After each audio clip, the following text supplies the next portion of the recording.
Hey, traveler, Liddy! Paimon. We already meeting him off the bat. Hey, Liddy! Oh, Paimon knows that voice. Yeah. Over here.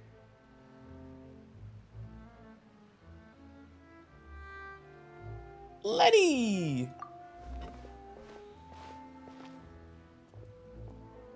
To borrow one of the more popular turns of phrase at the moment, this appears to be quite the fated reunion. Running into you two out of the blue like this has really made my day. I certainly wasn't expecting it. You can say that again. What brings you to Poisson? Wait, Paimon's got it. You must be here for one of your magic shows, right? Actually, we've run into a bit of trouble on the home front, so Father arranged for us to stay in Poisson for the time being. Oh, are Lynette and Fremine here too? Yep, along with most of the other members of the House of the Hearth. You may have noticed Poisson seems a bit more crowded than usual. So you're saying nearly the entire organization has moved to Poisson? Sounds like you've run into way more than just a bit of trouble. What's really going on? Well... Since the two of you are so curious, Oh, my goodness. perhaps I can fill in the gaps. Oh, not her just appearing behind us. Oh. Ooh. Ooh, just gonna chill down your spine a little bit. You scared Paimon half to death. Father, you're here. Hey, Papakino. You know, on second thought, maybe we don't need to know. It's all probably super confidential House of the Heart stuff, right? We totally weren't trying to pry or anything. No, we can pry. No need to be nervous. I could sense your genuine concern from your conversation just now. Of course, I can also understand your confusion. Sending so many Fatui here to Poisson, it's only natural that some might suspect an ulterior motive to be involved. Well, we are a little curious. By a little, we mean a lot. I understand. I'm well aware you've had your fair share of confrontations with the Fatui in the past. Yes. And I can't exactly guarantee that we'll remain on good terms in the future. We won't probably. As for right now, however, I would say we have little reason to be at odds, wouldn't you agree? The House of the Hearth could stand to be more open with those who have worked so closely with us in the past. As for the issue at hand, well, it hardly relates to any ulterior motive. To be frank, it all stems from a certain rumor circulating around the House of the Hearth. It's an internal matter. What sort of rumor? A rumor that a certain phantom child is hiding away in the House of the Hearth. Oh? A phantom child. Now you talking about ew. So sort of ghost story, maybe? A phantom child? Ooh, just hearing the name is giving Paimon the creeps. A spirit that should have long ceased to exist is lurking in the shadows of the House of the Hearth. Oh, so spirit. So I decided to bring the children to Poisson before continuing to investigate the situation. I expect I should be able to track down the spirit fairly quickly. After that, it's just a matter of resolving the situation, if you will. It shouldn't be much trouble at all. Oh, you got panda. Ooh, yes, you got panda right now. Delicious. If you're curious, or if you still have some concerns, it might be advisable to stick around for a few days. I'm sure the children would be exceedingly pleased to welcome some visitors. Yes. Lenny, I'll leave you to entertain our guests. I have some matters to attend to. Of course, Father. Bye, Papakino. You look good.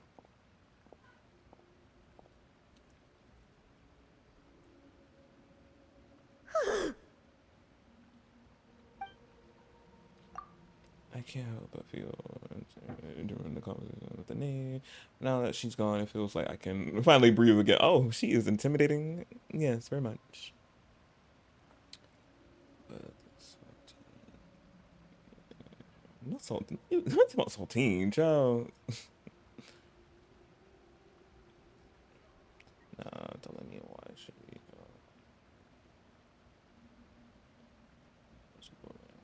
Oh my goodness. What is going on? But why? It has long been a dream of mine to invite you to our home and introduce you to my other siblings. You're quite well known in the organization already. A lot of people have been talking about you, especially after everything with the prophecy. If you're willing, why don't you stay a while and have a little chat with us? Alright. We don't have anything else to do right now anyway. Literally. Let's be clear, we're just gonna be there as guests, okay? Don't get any funny. Oh, wait a second. For your guests, that probably means we'll be treated to lots of yummy food, right? Yeah, but I say, Paimon, you know, when we over at people's houses, well, as guests, they hopefully provide food. Not always, but knowing them, they probably got some food. Hopefully it's seasoned, but we know people from Fontaine, they don't season, and it's scary. And I'm like, oh, great. We gotta bring our own seasonings. Of course. During our stay in Poisson, we've been helping out the locals with some fishing. We bring in quite the bounty every day. In fact, today is the perfect chance for me to show you what I can do in the kitchen. Let's go. I'll take you to where we're staying. Oh, we love a Lenny in the kitchen.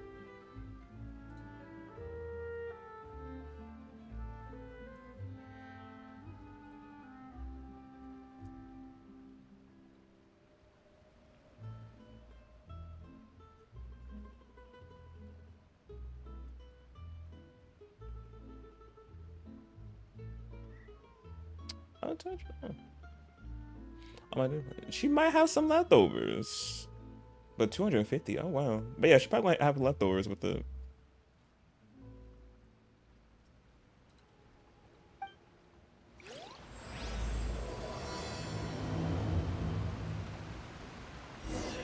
Let the act begin.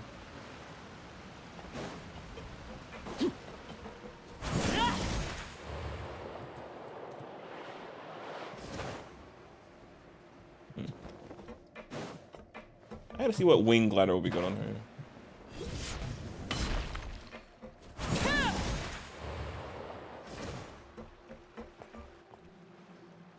We rented this house from one of the locals to use as a temporary base.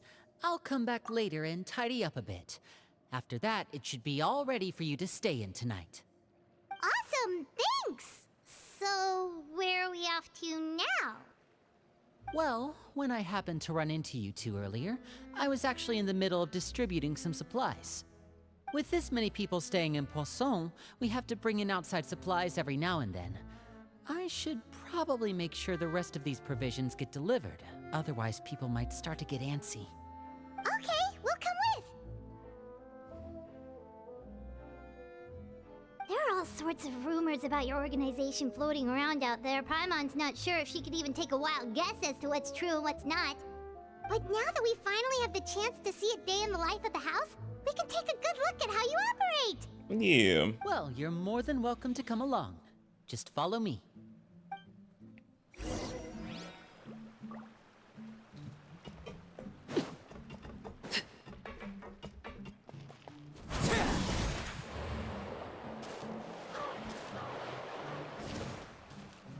Wait, do I gotta go up? I gotta go up.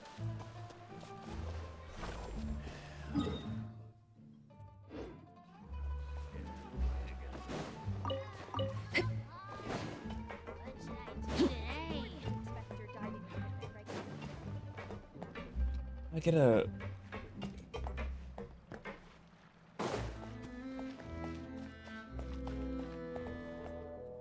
Chiori, I need you, Thank you.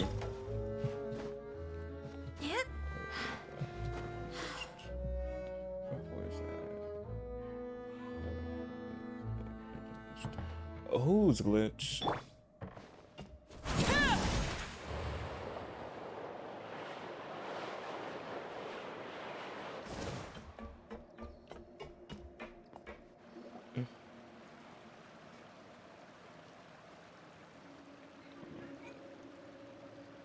Linny, you're finally here. The supplies. I'm assuming you've... Brought them with me? Yep, here How you go. know? Sounds the same to me. Hello? Something caught your eye?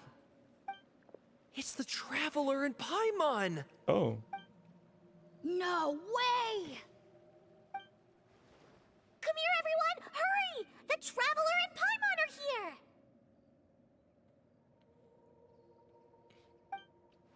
I'm getting surrounded. One at a time, please. Don't crowd around them all at once. We don't want to scare off our guests now, do we? Oh, it's alright. Gotta say, Paimon didn't realize we were this famous. Girl, Of course. we're something. Father and Linny have told us so much about you. Father told us about how you helped Linny. According to her, you're a trustworthy friend. And as far as she's concerned, that's pretty much the highest compliment we've ever heard her give. As you can imagine, everyone's been very curious about you. I heard the Traveler is so strong that he can move a mountain with his bare hands. I don't know about that. Heard Paimon eats so much that she can clean out the entire pantry at Hotel Tabor in just 3 days. That one is true. That one's true. But the whole moving the mountain, but I don't. That one, no. Wait a second. That's the rumor you heard about Paimon? Oh, not cool at all. It is, Paimon. It's truly. Oh, wait. When guests visit, you're supposed to give them gifts and stuff, right? Oh, we don't need something like that. Besides, we don't have anything to give to you. Come on, we insist. I can give you some of my new potions. Just pick your poison. And by that, I mean medicine or actual poison. I've got both. Oh, I was like actual poison. It's about pick your poison. Or maybe Shaplo can teach you guys about stealth. He's super good at it. He's never been caught. Ah, now that's not a bad idea. I know you usually prefer to fight head-on, but it never hurts to expand your bag of tricks, right? When it comes to eliminating your enemies, staying quiet can go a long way. Trust me, I would know. I was poisoned not too long ago, and I'm still dealing with the after effects. So I'm not quite as good as I was before, but I can still give you some pointers. Wait. When you said gifts, Paimon didn't think you meant poison and stealth tactics. But those are the best things we can give you. You don't like them? Ooh, how about this? Tell me the name of someone who really annoys you, and we'll teach him a lesson for you. Oh my goodness. Me actually trying to think who in the game, but I cannot think of anybody off the top of my head right now.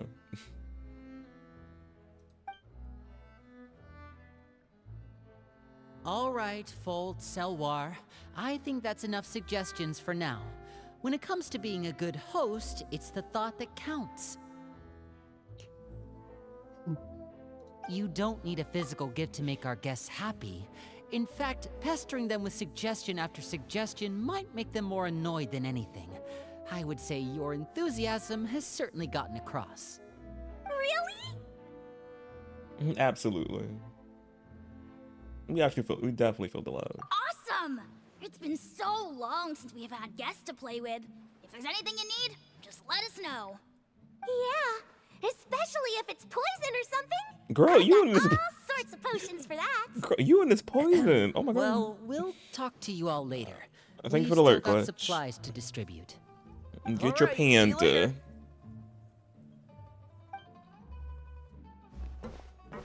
And don't forget mine. Bye!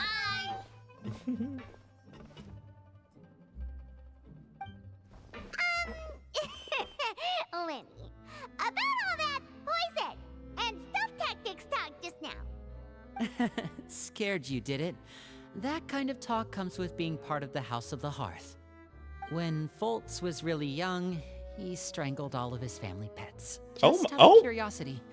He was labeled a dangerous problem child and was abandoned by his family. He strangled all his family pets, just out of curiosity.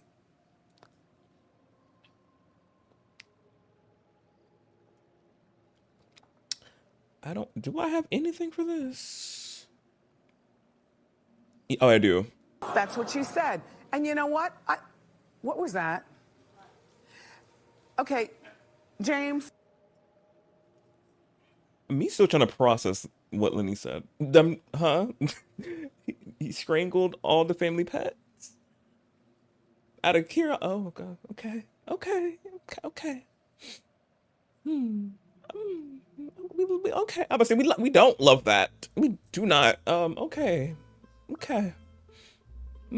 Elwar has an unnatural obsession with potions. Well, Father has forbidden her from trying all the different concoctions she comes up with, but she still tries to test them in secret. You really have to keep an eye on that one. you mean poison? I'm talking about potions.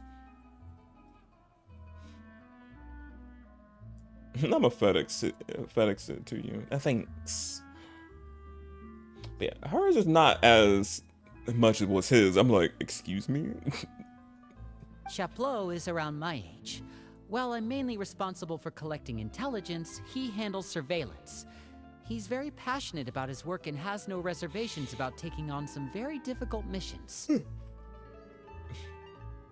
I know you two probably aren't used to that kind of talk, but I can promise you they only had the best of intentions. Things like stealth tactics and developing different poisons, they really mean a lot to them. They were just trying to share the best of what they could offer, that's all.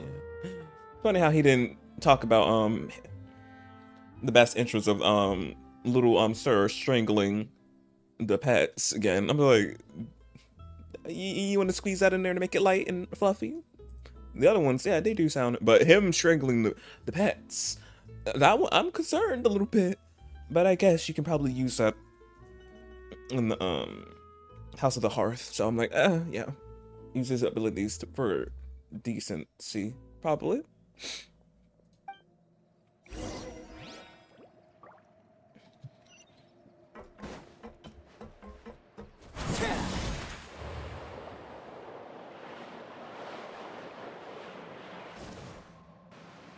Filial, supplies are here. Thanks. And who are these two? Outsiders? Allow me to introduce you. This is the Traveler and Paimon. Yeah, the famous traveler. Oh, you're the famous duo I've been hearing so much about. It's nice to meet you. I heard you've traveled to all sorts of places. Is that true? Of course! We're making our way all across to that! Oh, good for you. You must be pretty familiar with Fontaine by now, then. Have you seen the new opera that started running recently? I think it's called... The 4,000 Thieves? Oh, this is the first we've heard of it. It seems like it's going to be fantastic. From what I've been able to tell from the posters, anyway. You should definitely check it out if you have the time. Oh, and there's The Blind Maiden, too. That one is supposed to have audience interaction. Seems pretty interesting. After this mission is over, I think I'll go get a manicure. Oh, maybe I should dye my hair. Wonder how much it'll cost. Is it just Paimon, or do these two seem much easier to get along with than the others? Looks like the House of the Hearth has some normal members after all. And Paimon, what is normal? That's their normal, sort of abnormal. Even though it did shock me, again, I'm still trying to process the boy strangling the pets. That one, I'm still like, okay, it's still the gears are still trying to process that. But everything else, I'm like, yeah, they're fine. They're fine. I heard that. Probably don't know to whisper. We know. Oops. I'm guessing you're referring to Foltz and the others? Yeah, we're definitely not all like them. I bet those crazies are practically foaming at the mouth right now. Oh my god. I'm sure they just can't wait to get back to Snezhnaya to carry out the plan. Oh my god. No. Okay, let's not call them crazies. I wouldn't go that far. Say that. That's enough, Filial. Don't talk about family members behind their back, right? Whatever. Let's go. Oh my god. Guess this is goodbye then. If you ever have some time, we should go see the opera together. What's up with her? Girl.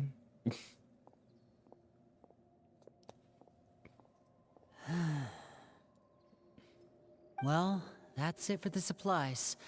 we should probably head back as well.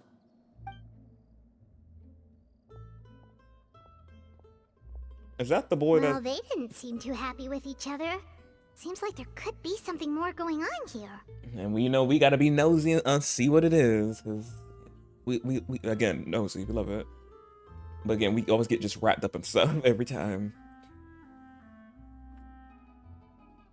It's better not to pry. Please, no, we observe for now. We will pry when it becomes time to. You're right. We're only here as guests after all. What's it supposed to mean? Linny's getting super far ahead. Come on, let's catch up.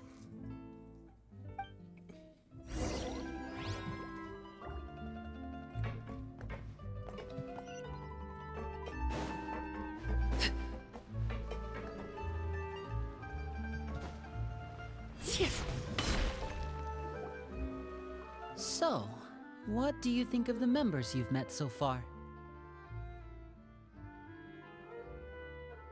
They certainly got a lot of personality. Well, Father is always encouraging us to be strong-willed and independent. So if there's one thing we've got, it's people who aren't afraid to speak their mind. Speak my mind. Well, I should probably get cooking. Wanna join? Yes. Of course! Then let's head out and... Huh? Fremine? Fremine! What are you doing here? Well, Hey, King. Hey, nice to see you again! We missed you. oh, you too. I heard you're here as guests of House of the Hearth. Yeah. Welcome. We were just going to make some food. Why don't you come along? I could use some help in the kitchen, and I seem to remember you mentioning you wanted to make seafood soup for the traveler in Paimon. You did? Ooh, Paimon's drooling already. Yeah. Next, you gotta make us a seafood boil with seasonings. We'll be watching you do it, making sure like this, that, and the third. I'm like, we can't be having no bland seafood boil if you're gonna do it. Were you looking for something just now, Fremine? Maybe I can help. It's nothing. I just wanted to see if there were any extra supplies. Yeah, we've got some left over. What do you need? Some food and water. And some clean cloth, if possible. No problem. Give me a second here. Food, water... Wait a minute. What do you need all of those for? You're not on any missions as far as I'm aware, and you were just going to come eat with us. So what's this all about? What's going on for me? I thought I'd grab an extra portion because I get hungry at night. Oh. Could be because I'm growing, you know? And... He's so cute. Oh. But obviously, sir, we know something fucking going on. Fremine. Remember my name. What's going on? Welcome, Bob. You remember what I told you? You're not like me. Your lying skills still need some work. Tell me what's going on. Is it really bad enough that you have to keep it from your own brother?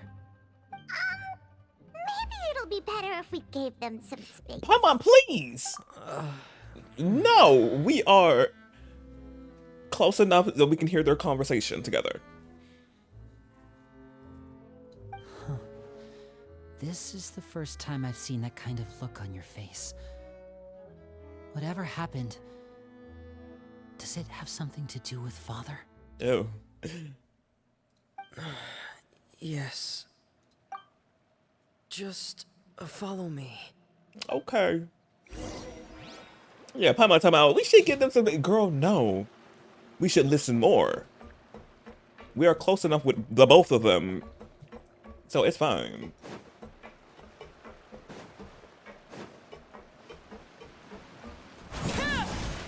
Oh shoot, messed that up.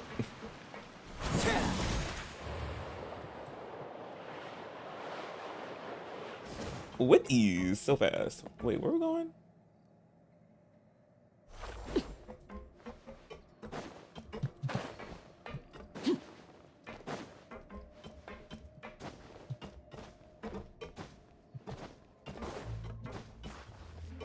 must be down.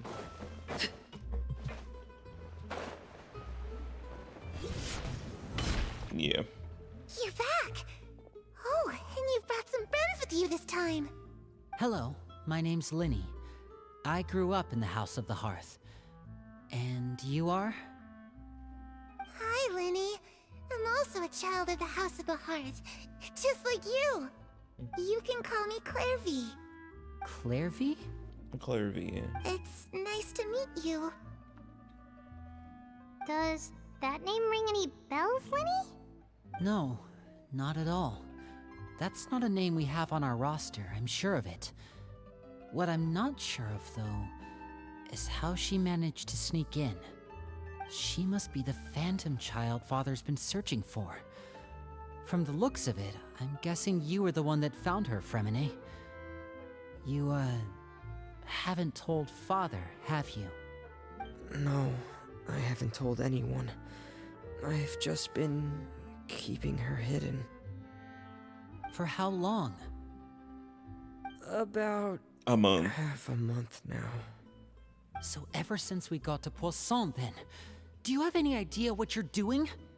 I know what I'm doing. Really? 'Cause from where I'm standing, it looks like you're hiding the very person Father has been trying to find. If Father finds out about this, everyone involved is going to be punished. You know the rules of the house, Fremine. I know you do. Father doesn't tolerate any form of betrayal. So why are you doing this? I've thought it through. And I just can't hand her over like that. Linny, don't you remember last year? Chaplot nearly died after getting poisoned during that one mission. He wasn't able to get back before the poison started taking effect, and not a single person was there to help him. That night, while I was sleeping, I heard a voice telling me to go save him. I opened my eyes, but I couldn't find the source of the voice. I thought maybe I was just hearing things, but I went to look for him anyway. Luckily, I got there with enough time to save his life. That feeling of being haunted, of hearing voices, it's happened many times in the House of the Hearth. I'm sure you've noticed. So what you're saying is, that was her? She was the one who spoke to you that night? Unless there are other spirits roaming around the House of the Hearth, I don't think there's any other possibility. If Clairvy were our enemy, it wouldn't matter whether she was a spirit or an actual child. I would have acted without a second thought, because that's what Father ordered us to do. But she's been living with us, helping us from the shadows all this time. I think that makes her family. I couldn't just hand her over to be dealt with. Not when there's so much we still don't know. So what's your plan then? You can't keep her here forever. Someone is bound to find out eventually. I haven't thought that far yet. I don't want to disobey an order from Father, but I also don't want to put Clairvy in danger. Come with me. There are a couple things I'd like to say to you in private. Damn, we can't hear it.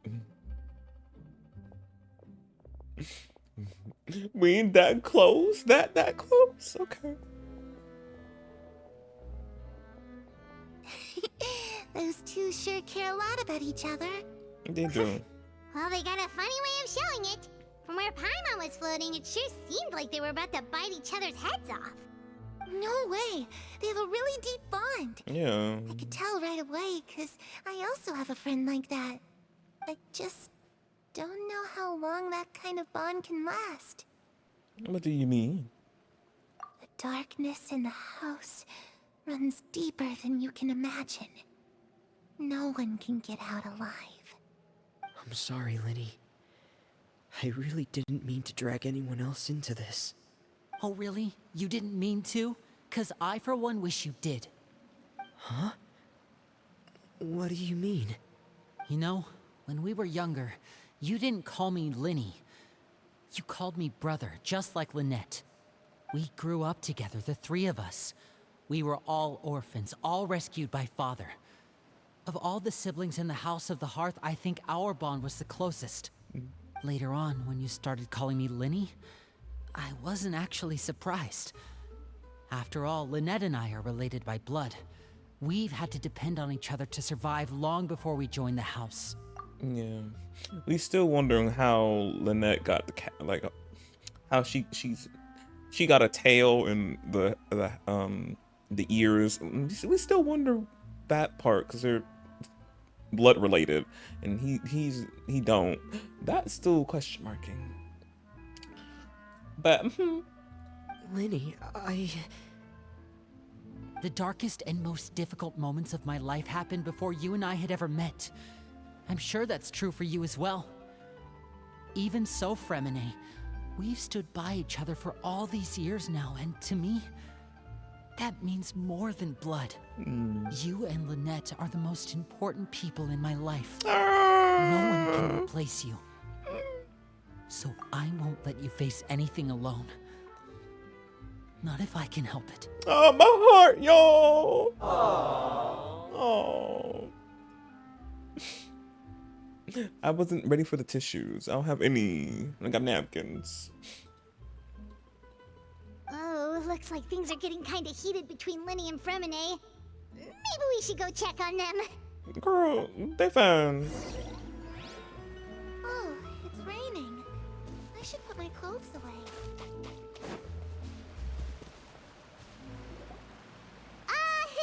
Hey, you two! Hope we aren't interrupting anything. Like a fight, or... Oh, wait a minute, Fremine. You're not crying, are you? Is everything alright? everything's fine. Thanks for asking. Well, we're all friends here, right? We've been through so much together. Literally. So if there's anything we can do to help, just say the word. Yes. It's just a small family dispute. It's not something our guests should trouble themselves with. In fact, it might be better if your stay ended here.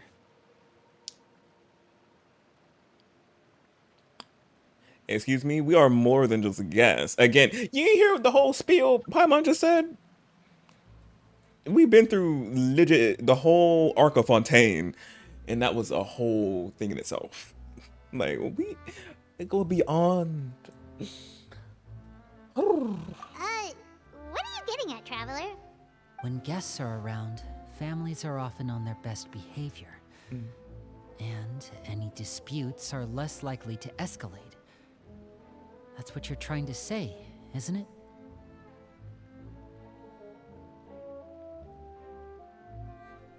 I just... Thank you. I was really hoping to keep you out of it. But even if I could think of turn you away, I'm not sure I could convince you. You can't. I know things could turn dangerous, so I promise you this. From now on, I'll protect you like my life depends on it.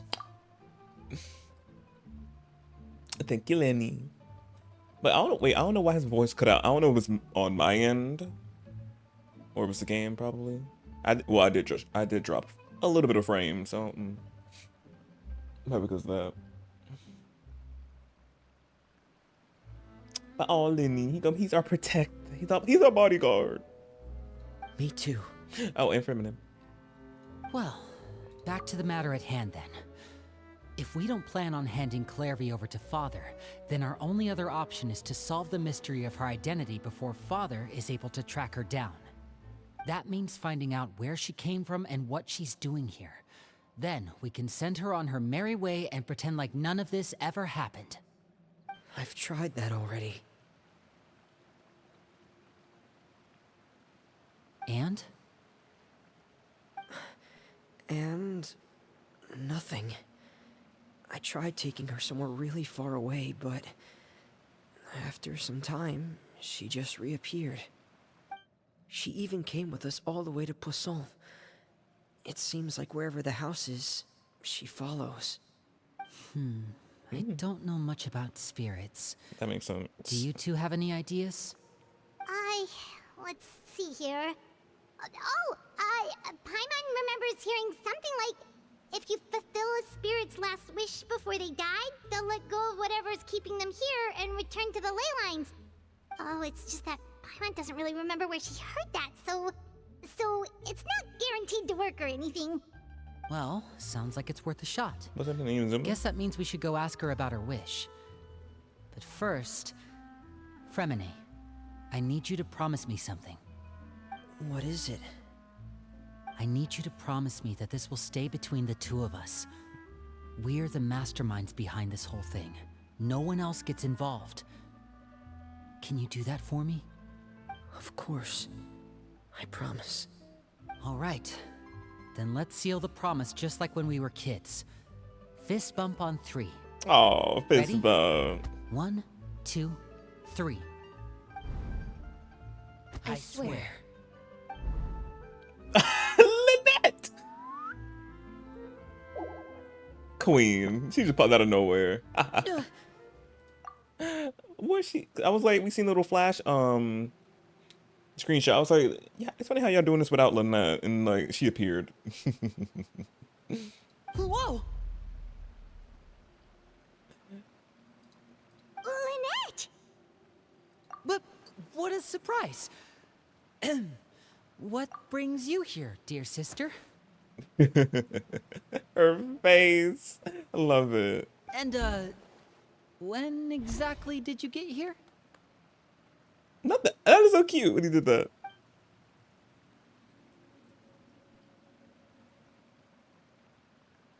You're an idiot, brother.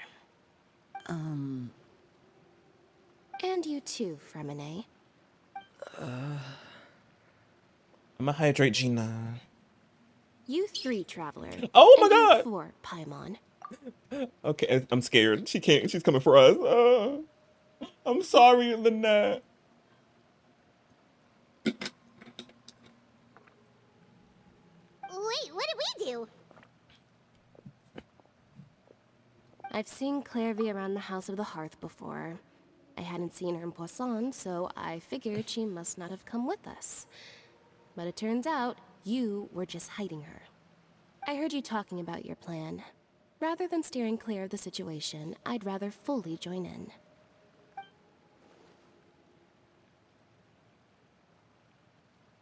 If you don't agree, I'll have no choice but to report everything back to Father. Simple as that. No, goodness. You're not giving us much wiggle room here, Lynette. I think that's the point. Well, I guess we're all in this together then. After we talk to Clairvy, we'll figure out our next move. There's no time to lose. Let's go. Lynette said, if I'm not a part of this, I'm telling Father everything. I'm like, I'm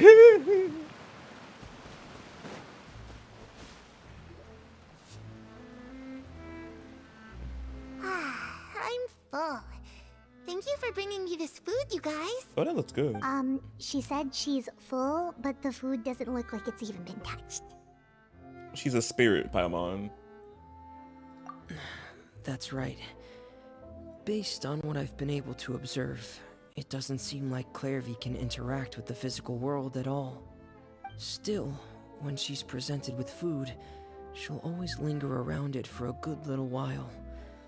Maybe, in her mind, she really is eating those things. Does she know that she has already passed away? I've tried to ask her, but she didn't answer. My guess is that she's just as confused as we are.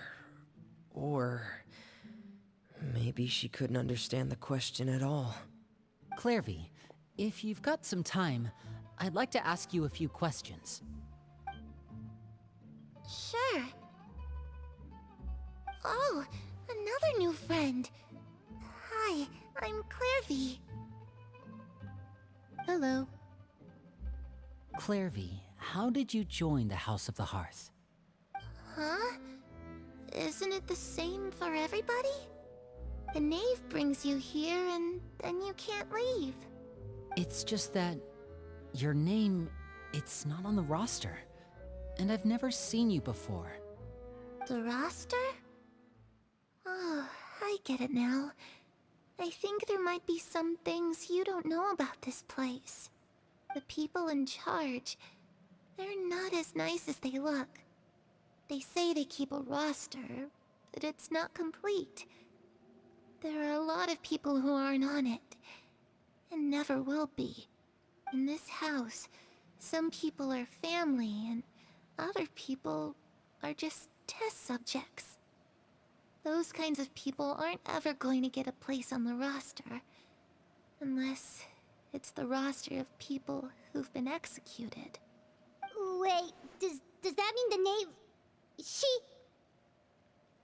Is there anyone that can vouch for you? Perry. She's my best friend. She's the only one I trust in this place. Have either of you heard of that name before? No. Me neither. Oh, so Arlecchino must have not told her old name she used to go by. Clairvy, Perry. Neither of those names are on the roster. But it seems like she's telling the truth. Either that, or this kid's already got a bag of tricks bigger than mine. Maybe we should try a different approach. Clairvy, do you have a wish? A wish? It can be anything you want. Just imagine. It's your birthday, you're blowing out the candles, and your wish is...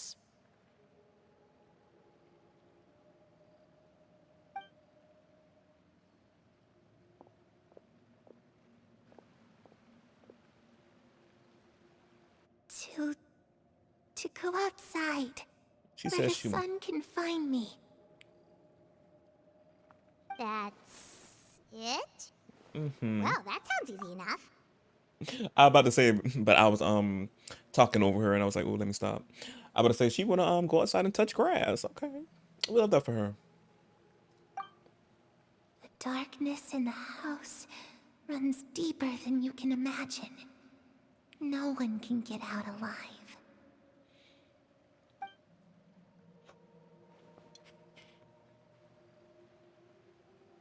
Okay, time to divide and conquer.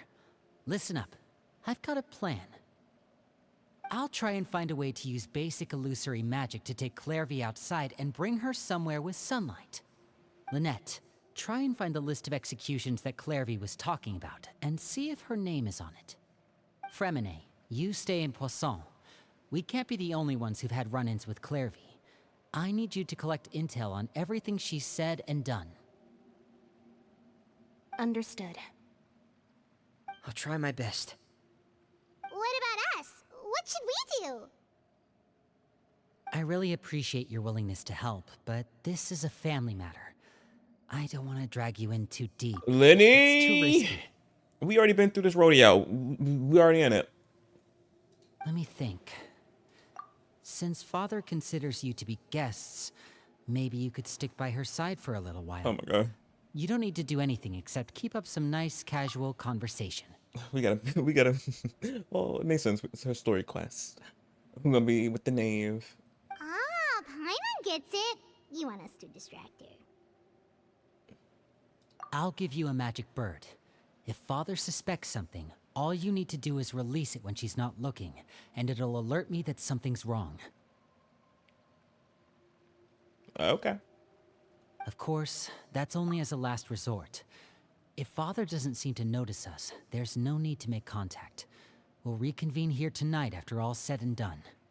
If the worst case scenario happens and we're discovered, just tell Father everything.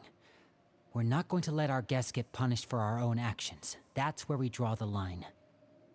Be careful. You too. Okay, this is where we part. Father should be at the beach nearby.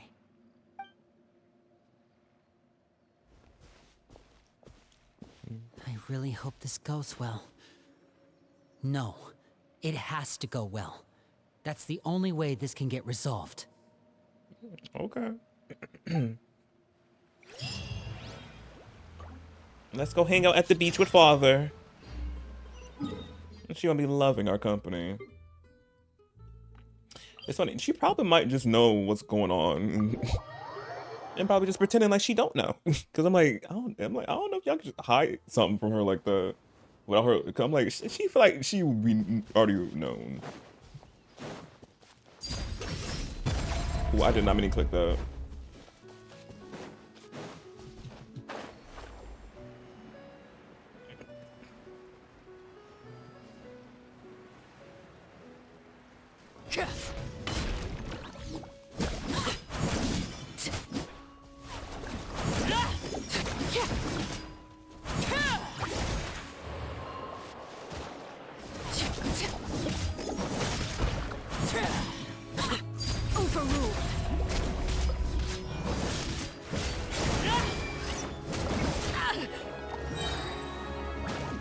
Damn, they trapped me. Everlasting as the moon. Laid bare.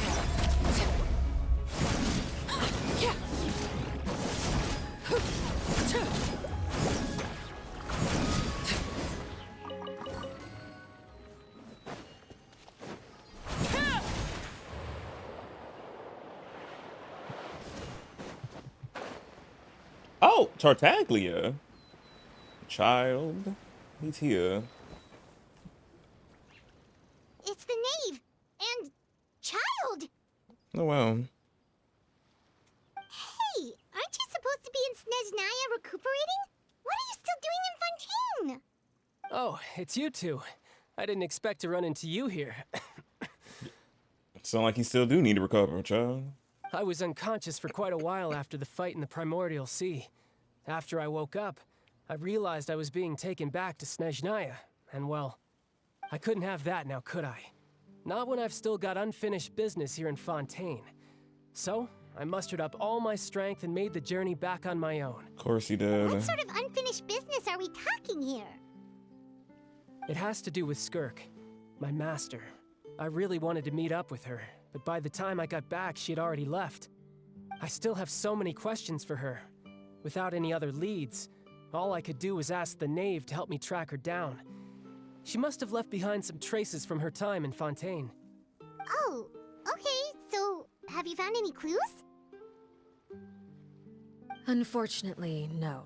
While the House of the Hearth is adept at collecting all manner of intelligence, certain existences can still manage to escape our purview. Basically, unless Master feels there's a need to meet with me, she's not going to be found. But that problem has an easy fix. I just need to become stronger, and then... Paimon thinks you should focus on getting better first. The worst of it is over. It's all thanks to that one kid from the House of the Hearth. Elwar, I think her name was. She gave me a bunch of random potions to drink. They didn't go down easy, let me tell you. Pain and chills all over. But they really did help speed up my recovery. And that's good, because it looks like I really do have to head back this time.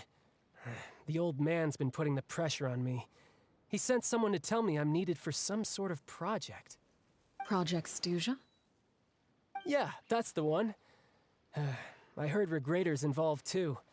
I'm not looking forward to having to listen to all his monologuing, that's for sure. Hey, maybe you could think of a way for me to stay in Fontaine for a little longer. Helping Linny and the others brush up on their fighting skills would be far more interesting. If you and I could spar, that would be even better. I've been waiting for a chance to see you go all out. And what a sweet little daydream that is.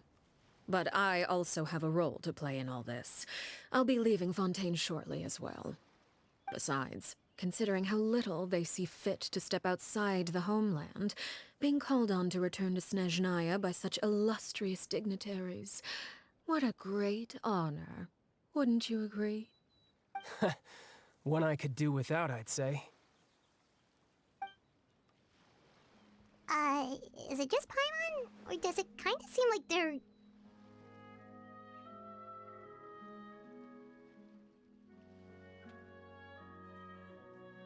Yeah, back. See him. So, dear guests of the House of the Hearth, to what do I owe the visit? Well, we just... Want to learn more about you. Right! We're super close to Linny and the others, but we still don't know much about you! Is that so? Introductions have already been made, have they not? Oh, well, you see? There's only so much you can learn about someone from a short introduction. At least tell us something a little extra, like, why do you call yourself father? Huh, good question. I'd also like to know. The fact that you have to ask tells me our intelligence work has been quite successful. Telling you the answer to that question would only serve to undermine that success. And we can't have that, now can we? Spoken like a true diplomat. That was some expert sidestepping right there. Well, if there's nothing else, I think I'll take my leave. I still have a small matter to resolve at home. Wait, don't go! Yeah, she will. We just got here to release the bird.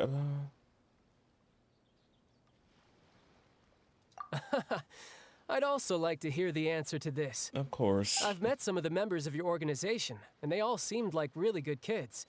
They actually reminded me of Tonya and Tusser. Which, by the way, if you ever betray them, I'm just letting you know, I won't let you off easy. And why would I betray them? Well, you've already betrayed the House of the Hearth once, haven't you? At least, that's what I heard. Oh, not child spilling the tea. But yeah, child don't mess around with his siblings, his many siblings. I think he have a lot. But we met one of them too, sir.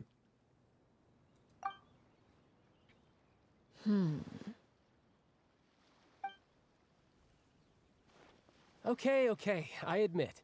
That's just what the old man told me. The rooster, I mean.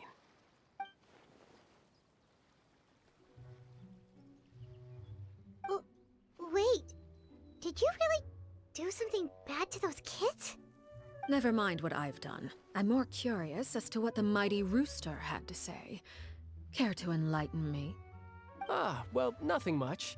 Just some stuff about you taking out many other members of the House of the Hearth, and even going so far to attack your own family. I see. Oh, based on your reaction, I'm guessing it's all a bunch of lies. Hardly. I don't appreciate his particular turns of phrase, but I suppose he didn't say anything untrue. Although, it would be more accurate to say that there is a certain level of prejudice involved, but I don't intend to clear that up just yet. Prejudice has a funny way of concealing the real truth behind certain things, an attribute that I find to be quite advantageous. Call yourself a Fontanian, for example, and people will assume all sorts of things, when the real truth is that this is simply the land where I was raised. Huh? You're not actually from Fontaine? But then why did you try to help out with the prophecy and everything? But she's not. I was trying to protect the children born in Fontaine. Claiming that I myself was a Fontanian simply made it easier to operate. People would hardly suspect a fellow Fontanian of having any ulterior motives. Who wouldn't want to save their homeland after all? That explains why she can't do the dolphin dive out the water. I thought it was a person that's Naya Vision. The primordial sea wouldn't have any effect on me, but it would have caused great harm to the House of the Hearth. Well, you wanted extra information, didn't you? There you go. Yeah, we did. I hope that satisfied your curiosity. So much for...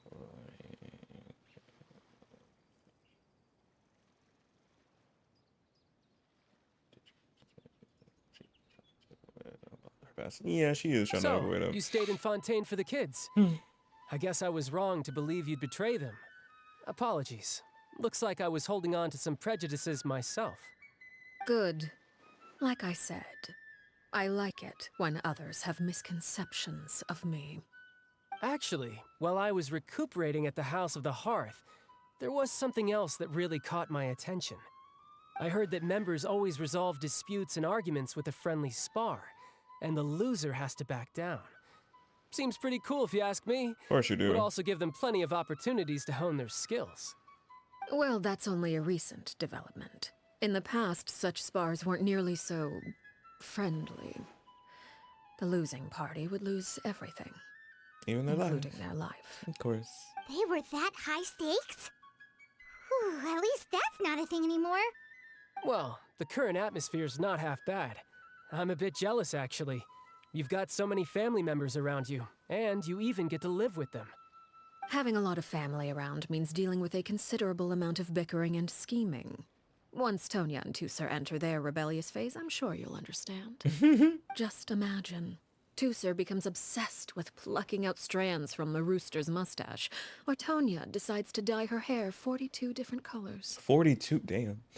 Okay, okay. I get the picture.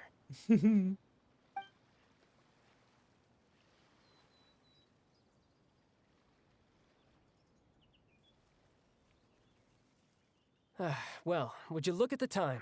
I should probably get going. Traveler, Paimon, I'm not sure where our paths will cross next, but the next time we run into each other, we should definitely try and find some time to spar. Oh my goodness, you just want to fight constantly. Which, obviously, yes, it's a personality trait. But yeah, I guess, if we need to. Again, maybe this is a conversation we can have when you look less like you're gonna keel over. All right, all right. Well, thanks for everything, Arlecchino. No thanks necessary. You also played a part in obtaining the Gnosis. I would say we can call ourselves even. I like the sound of that. Well, I'm off. See you all some other time. Bacho. We should probably get going too. Do you want to head back with us? Oh? You want me to leave so soon? Oh, well, you see. Yeah, Paimon, it looks suspicious. We was trying to jump her bones, getting information. Now we're like, you gotta go. You gotta leave. And now we're just brushing her to leave. I'm like, it looks suspicious. Suspicious.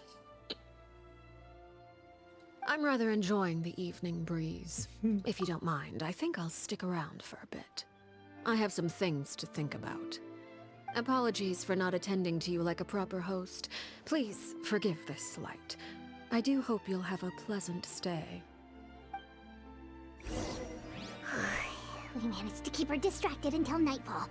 Good thing Child was there to keep the conversation going. Yeah. You don't think she suspected anything, do you? She probably do. Oh, I wonder if Liddy ran into any issues. Let's hurry back and see how everything went.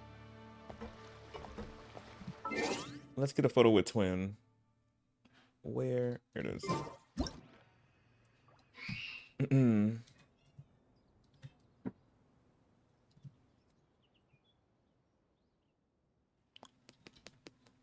What could the children be up to? Never mind. Let them do as they please.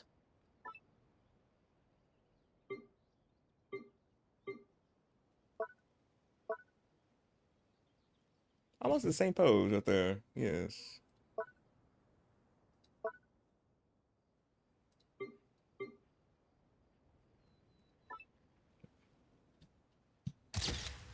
Cute. Okay. Back to Poisson.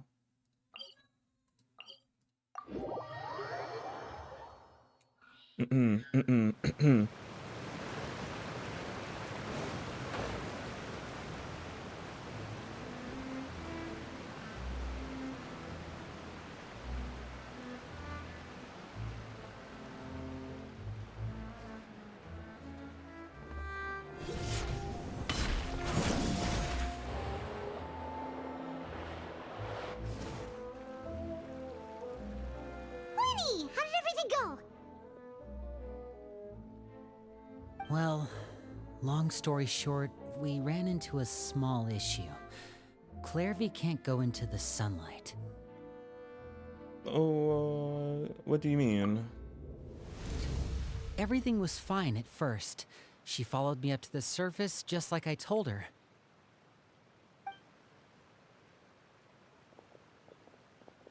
But as I led her out of the shadows and into the sunlight, she vanished. I turned around and there she was, standing at the edge of the shadows, silently watching me.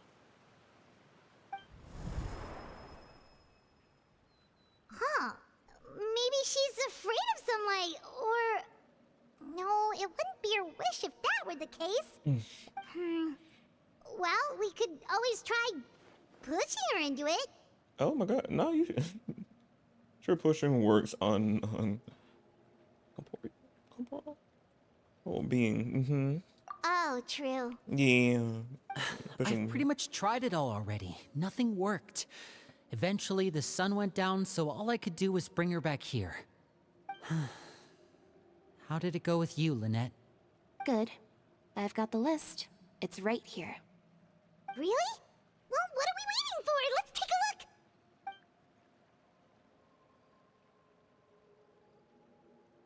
Oh, that's a lot of pages.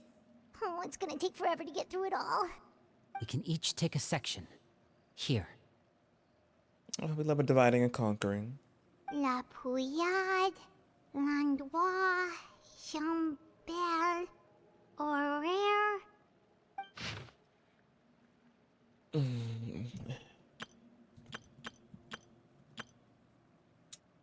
Nerd.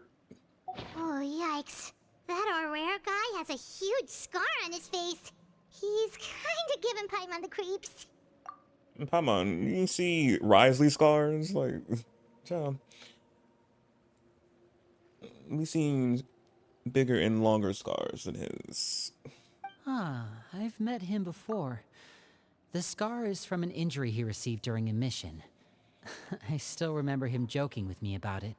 He said any future lover would take one look at him and then lose all interest. Oh. Did he say anything else?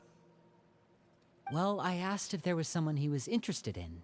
He said no, and that's where our conversation ended. It was only later that I learned he really did have someone he liked. He risked everything to escape so he could be with her, but it didn't work. One day, Father asked to see him, and, well, I never saw him again after that. Oh. Wait, so that means the knave, She couldn't It been. may seem cruel, but it's just one of the rules of the house. You can't fall in love? Betrayal is not to be taken lightly. We know too many secrets to come and go as we please. So, if you do try to leave, you pay with your life. Oh my god. Her name's not here, huh? Well, that's not too surprising. It doesn't seem like this list is complete. It only contains records dating back around 5 years. Let's shift our attention then. Fremine, were you able to find anything out? Fremine. Sorry. I was thinking about something. What about? I managed to talk to quite a few people, but I couldn't help but notice that the atmosphere in the house was a little strange. Strange? Yeah, I mean, I know there have been arguments in the past, times when people haven't gotten along. Chaplot and Filiol are a good example of that. Oh, those are two of the people that we met while delivering supplies. Yeah. Paimon can see how they might not get along. They had very different vibes, and The their, vibes. interests seemed to... That's to be expected. Ooh, I didn't mean to cut her actually. off. I was trying to pause. Father brought us all here, shared her knowledge with us, taught us how to fight. That's one thing we all share. But that's also where the similarities end. Not all of us feel the same desire to stay here. But yeah, the vibes were all. As members of the House of the Hearth, we're also considered part of the Fatui. And to a lot of people, that's an identity they never asked for. Certain members get older and realize they want something else for themselves. But considering the rules of the house, most people would never say that out loud. People like Chaplot and Foltz are loyal to Father and her vision. They're proud to be part of the Fatui. Filiol and Nantoy, on the other hand, well, they aren't quite as enthusiastic. These kinds of conflicts have always been there. It's not like Father is in the dark about any of this. Well, that's true. But it just feels like things have gotten worse lately. Filiol and the others, It seemed like they were meeting in secret to talk about something. I can't say for sure, but I think they've met Clairvy. Oh? You think she's been inciting them to act out? No, not exactly. But I wouldn't be surprised if she said something to them about the darkness in the house and how deep it runs. She's told me about it before. Experiments being run on children. Oh my god. People being used as pawns on the battlefield without so much as the strength to survive. And they just believed all that? Without any evidence? Clairvy's words probably gave them the excuse they were looking for. Whether they actually believe them to be true is secondary. Yeah. This is all because of Project Stuja, isn't it? Oh, we heard that already. Whoa, hold on a second. You already know? What's this Project Stuja all about, huh? This is the second time it's come up now. Yeah, strange. Sorry, but I'm not sure of the details either. Oh. I only know what Father has told us, which is that it's something the Rooster and Regrader have been working on together. Apparently, it has to do with the Fatui's strategic plan for the future. Because the House of the Hearth was so successful in obtaining the Gnosis, we now have the honor of playing a key role in Project Stuja. Lovely. Wait, but isn't that a good thing? Does it? Key role is just another way of saying dangerous role. Yeah, I'm like, To us, the whole thing is an inconvenience. Father thinks so too, but she's in no position to refuse. Their plan isn't exactly unreasonable, and they've been funneling the house a lot of funding. It's just that money. we'll lose a lot of members in the process. Participating in the plan, it's an honor in name only. What they're really trying to do is subdue us. The existence of an intelligence organization outside their control makes them feel uneasy. Oh. Wait, let me see. Looks like the Fatu plan, some big, a little.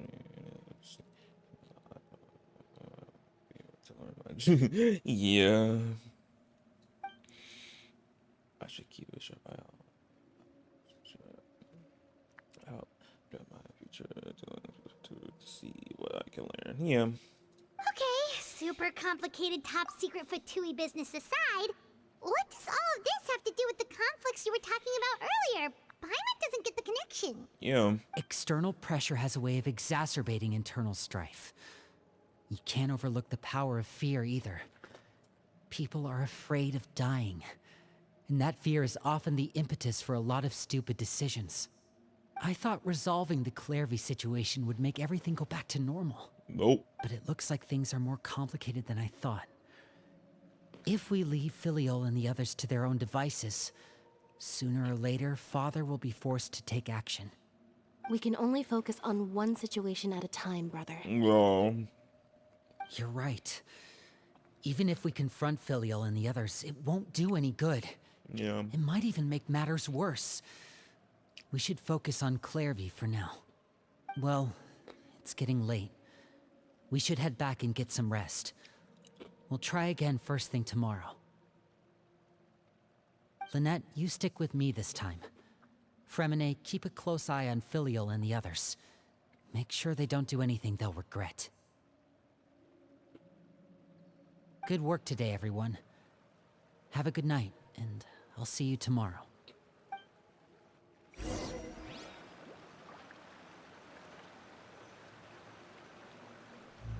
Oh, right here.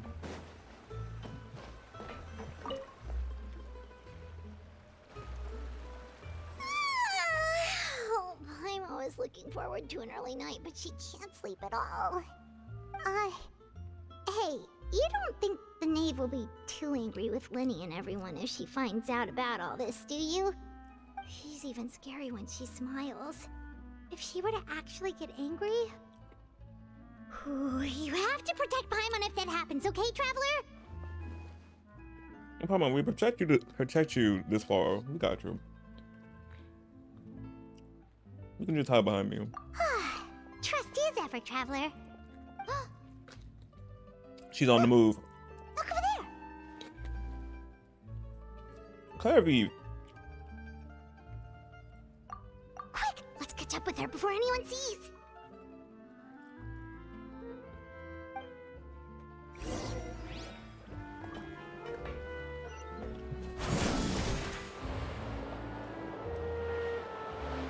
I wonder where she going.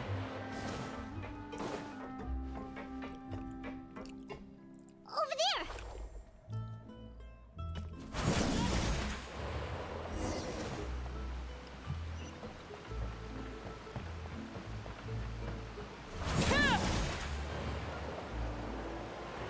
Oh, where is she going? Oh, if someone sees her, we're toast.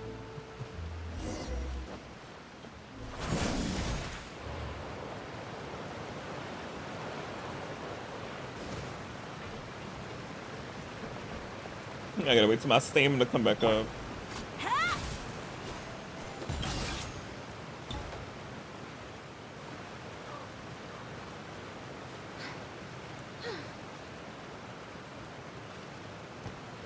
Oh, look! She stopped!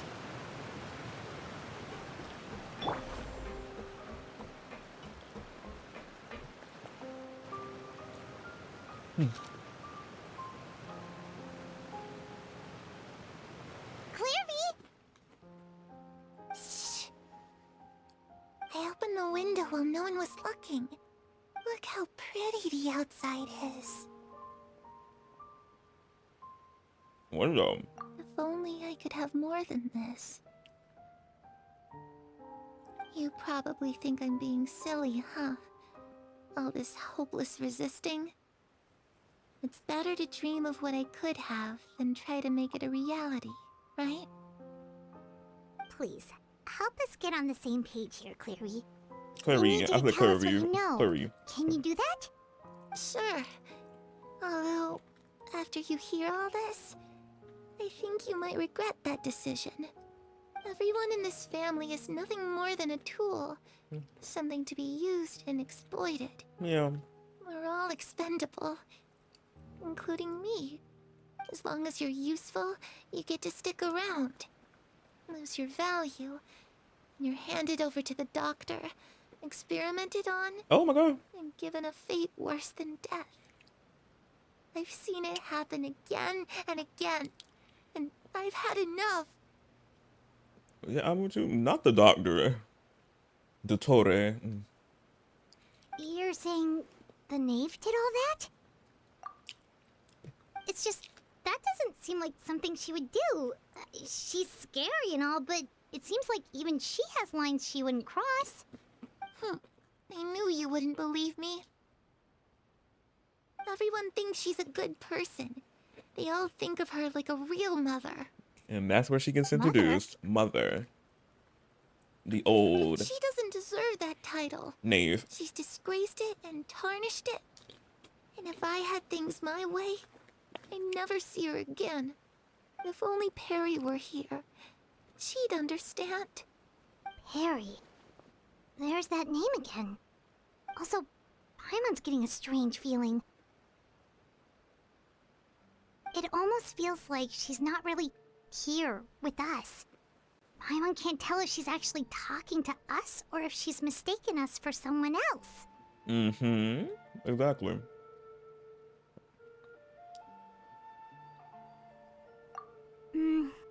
Well, in any case, it seems like she really needs someone to talk to. We should keep her company for a little longer. She looks so young. But it seems like she's been through a lot. It's getting windy. I should close the window. Ooh, look at the moon. Isn't it pretty? Hey, wanna hear a secret? I heard that if you look up at the night sky in Snezhnaya, you can see the aurora. It's supposed to be super pretty. Even prettier than the moon tonight. I love you. Perry and I promised each other that once we're older, we're gonna go see it together. But I can't find her. I'm worried she's all soupin. No, that wouldn't happen to her. She's special. Mother likes her a lot. We should really go talk to Mother, but we just fought. She doesn't want to see me, and I'm too scared to face her. What should I do?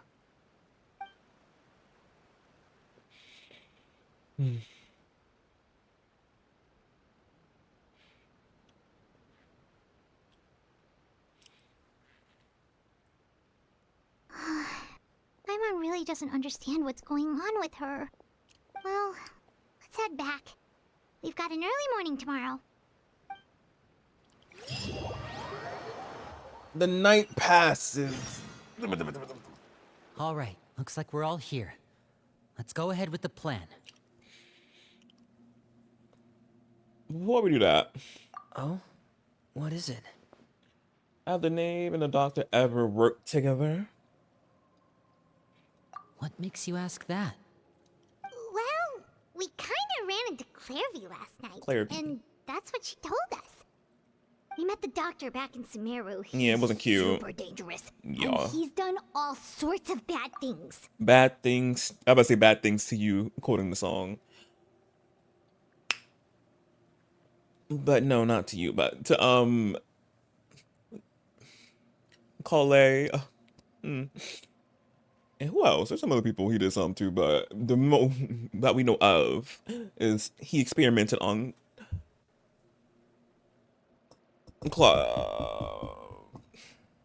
I just said her name. What? Me? I'm blanking. What's her name? Collet. Oh, child. Not me forgetting like that. I just said her name too, and me just like blanked. It's possible that Father and the doctor have had certain dealings, but I don't think Father would work with him. We're not really on the same side, so there's not a lot of trust between them. That doesn't exactly set the stage for a successful partnership. You don't. I did hear, though, that when Father first became a Harbinger, the doctor offered to work with the House of the Hearth. Father rejected most of his proposals, except for one. It had to do with some sort of secret experiment. Secret experiment? Could that be what Clairvy was talking about? I don't think so. I don't know any details about the experiment itself, but I do know it's an entirely independent operation. The doctor only proposed a direction for the research. That was the extent of his involvement. I still don't think that counts as working together. The details of the experiment are confidential, but complete records are kept on all participants. That doesn't seem to be the case with the situation Clairvy referred to. I know you don't agree with some of the Fatui's methods, and I'm not asking you to. But I am asking you to trust us on this. The House of the Hearth has its own principles. There are certain lines we're not willing to cross. Alright, that's good to hear at least. Clairvy seems to think the knave and the doctor worked together to do something horrible. If that turned out to be true, Paimon doesn't know how he would even face you guys. It's just that it doesn't seem like Clairvy is lying either. You're gonna bring up Mother? We'll bring that up? The easiest thing to do would be just ask the knave directly, but Paimon doesn't think she'd tell us. Father didn't come back last night. She's probably still near the shore. We'll be counting on you to distract her. Again. Lynette, you're with me. Fremine, you know what to do. Be on your guard, everyone. All right, let's get to it.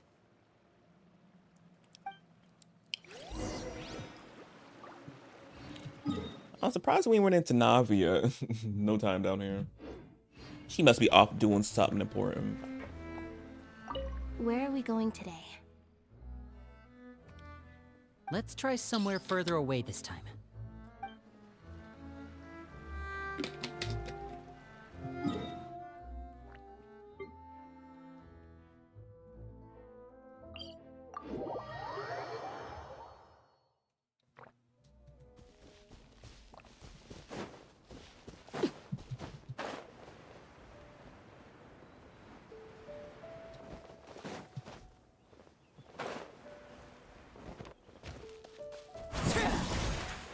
Oh, I forgot to collect this.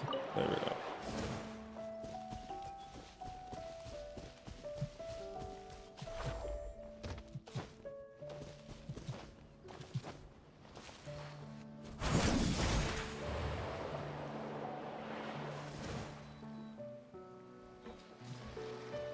You still here? Ah, it's you two again. I must say, you look a bit pale.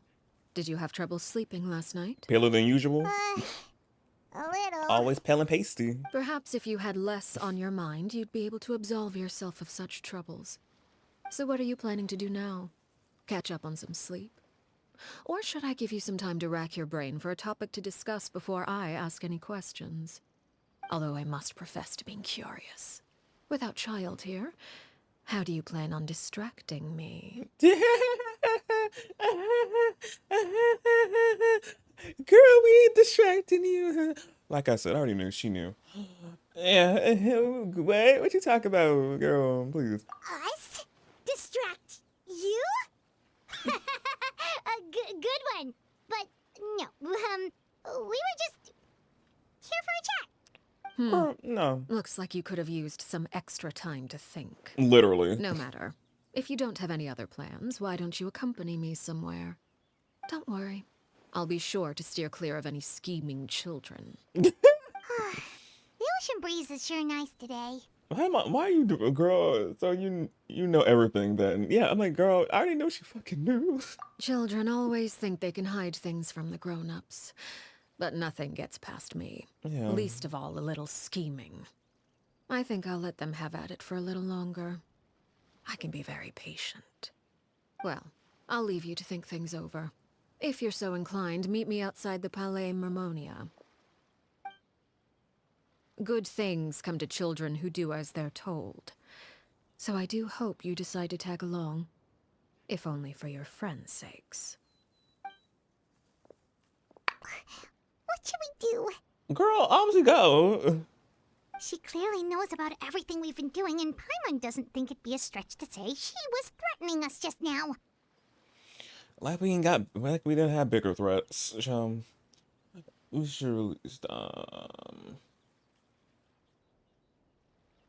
Oh yeah, the pigeon. Okay, pigeon. Oh, so cute. Oh, good idea. Hopefully he sees it in time. Well, we should probably head to the Palais Mermonia. Paimon doesn't want to find out what happens if we don't show up. Based on what the knave was saying just now, it sure didn't seem like it'd be anything good. We really don't have any other options, do we? Okay, then we probably shouldn't keep her waiting. It seems like Linny and the others are on thin ice, so let's do our best to not get them in any more trouble. To the Palais Memoriam. Will we run into Nuvi? Will we run into my Nuvi? I would love to see him. I don't know, but...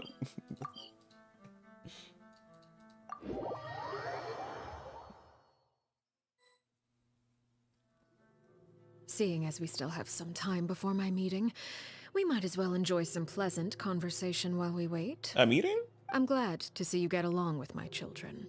Being surrounded by good companions is necessary for a child's development.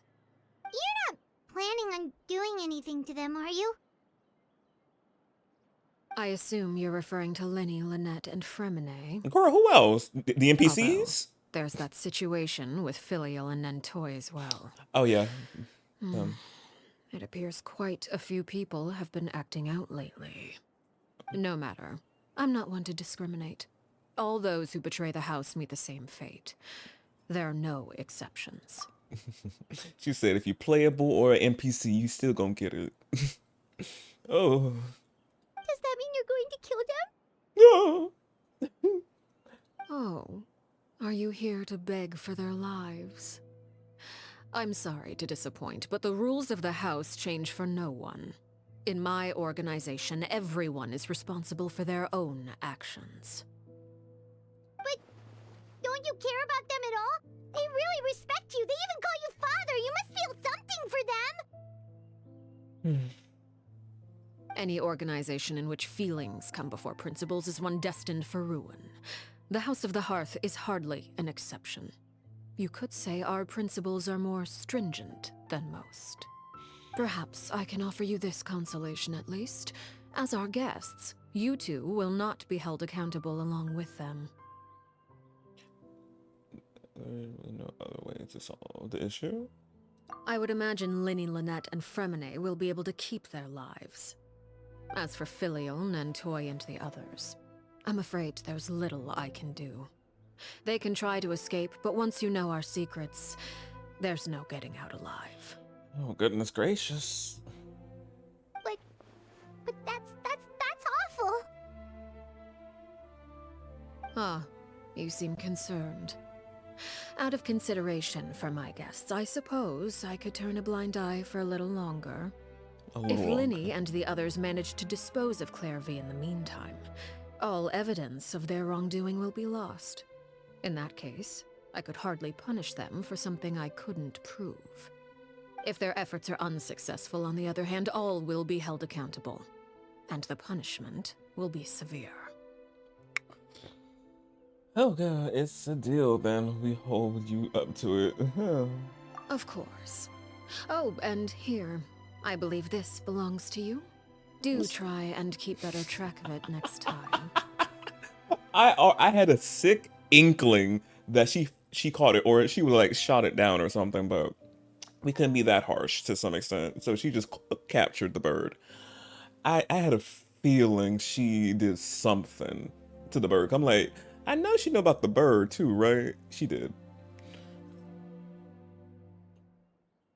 It takes a considerable amount of time to train a bird like this. It would be such a pity if you were to lose it. Permanently. Oh my god. Wait, where did you get that? Well, we released it. This. Well, I'm afraid that's all the time we have to chat. She gonna explain. Now, for the matter at hand.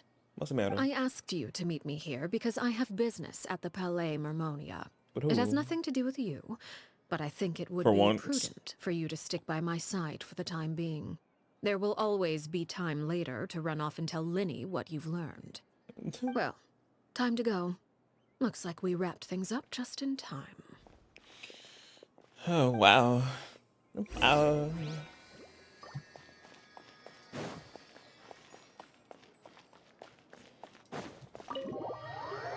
So I wonder who she got a meeting with.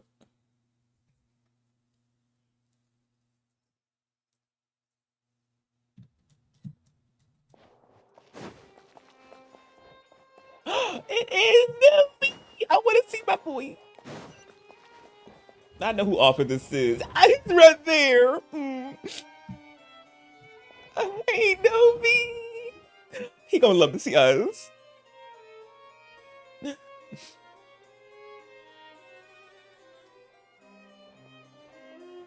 It's been a while, Monsieur Neuvillette.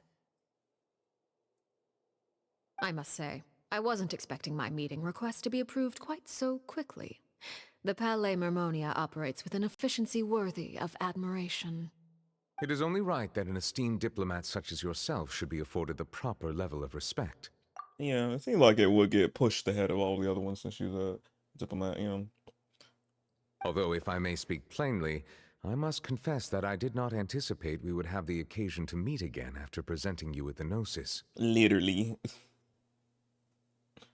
I see you brought the Traveler and Paimon with you as well. If I may inquire as to the purpose of your visit. We were just tagging along. I'll be departing Fontaine shortly. There is, however, an outstanding matter that I would like to see resolved before I go. It requires a rather lengthy explanation, I'm afraid. So I took the liberty of explaining everything in this proposal.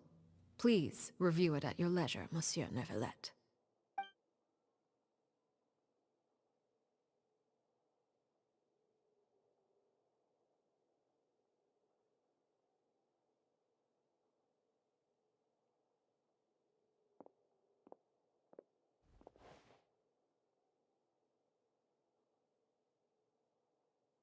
He's so cute. Oh, there was already tea piping right there for her. I understand your request.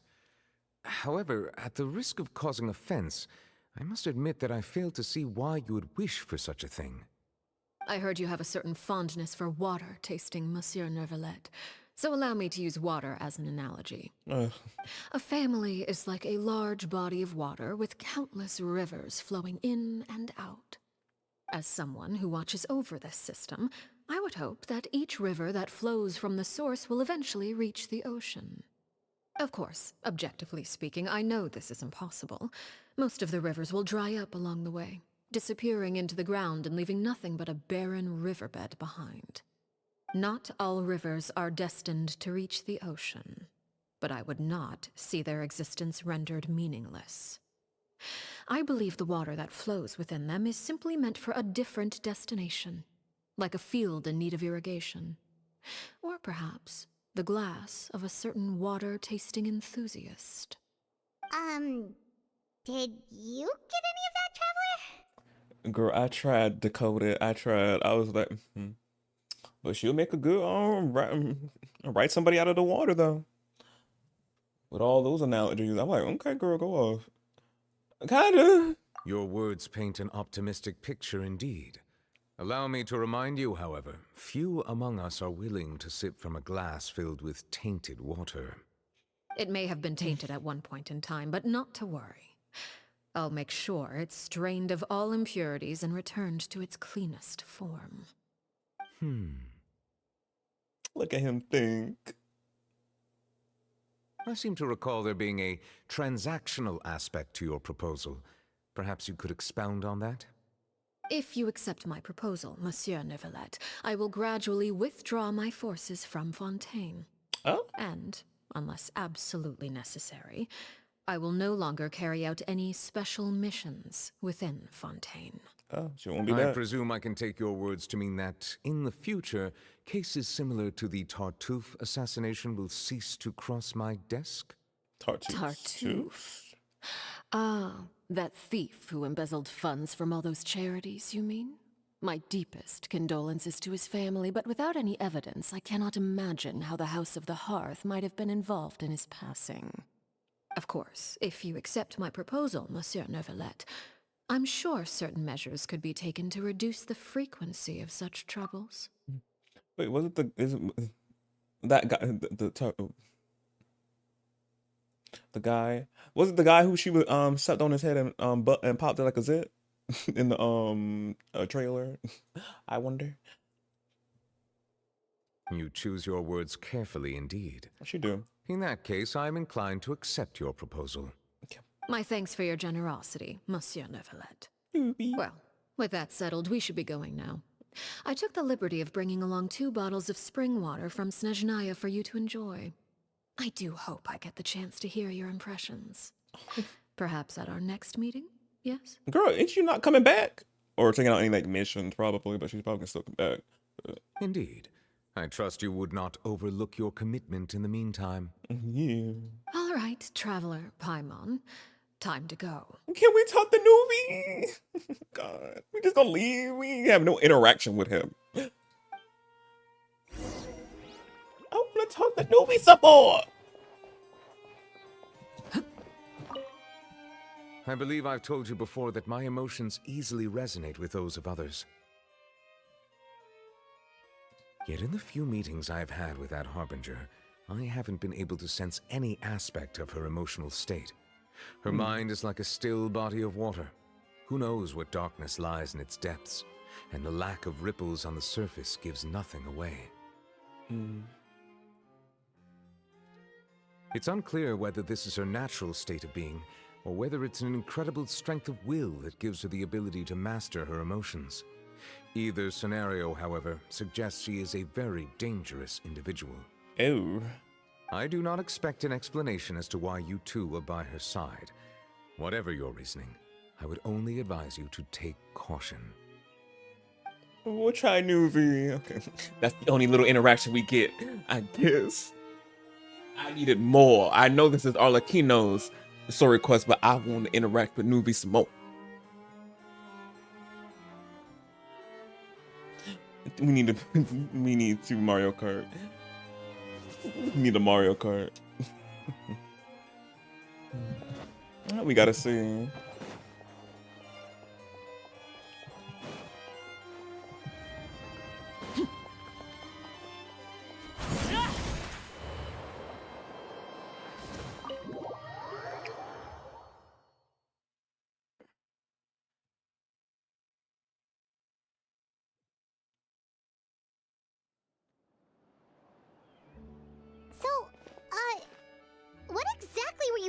talking about back there?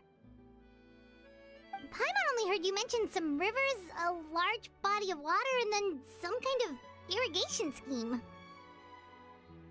You really want to know?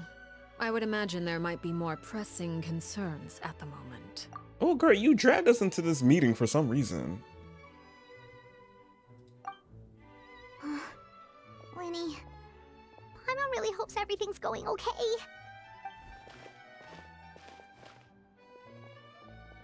Oh, Paimon recognizes that look. You've got your thinking cap on, don't you, Traveler? Wait, let me read.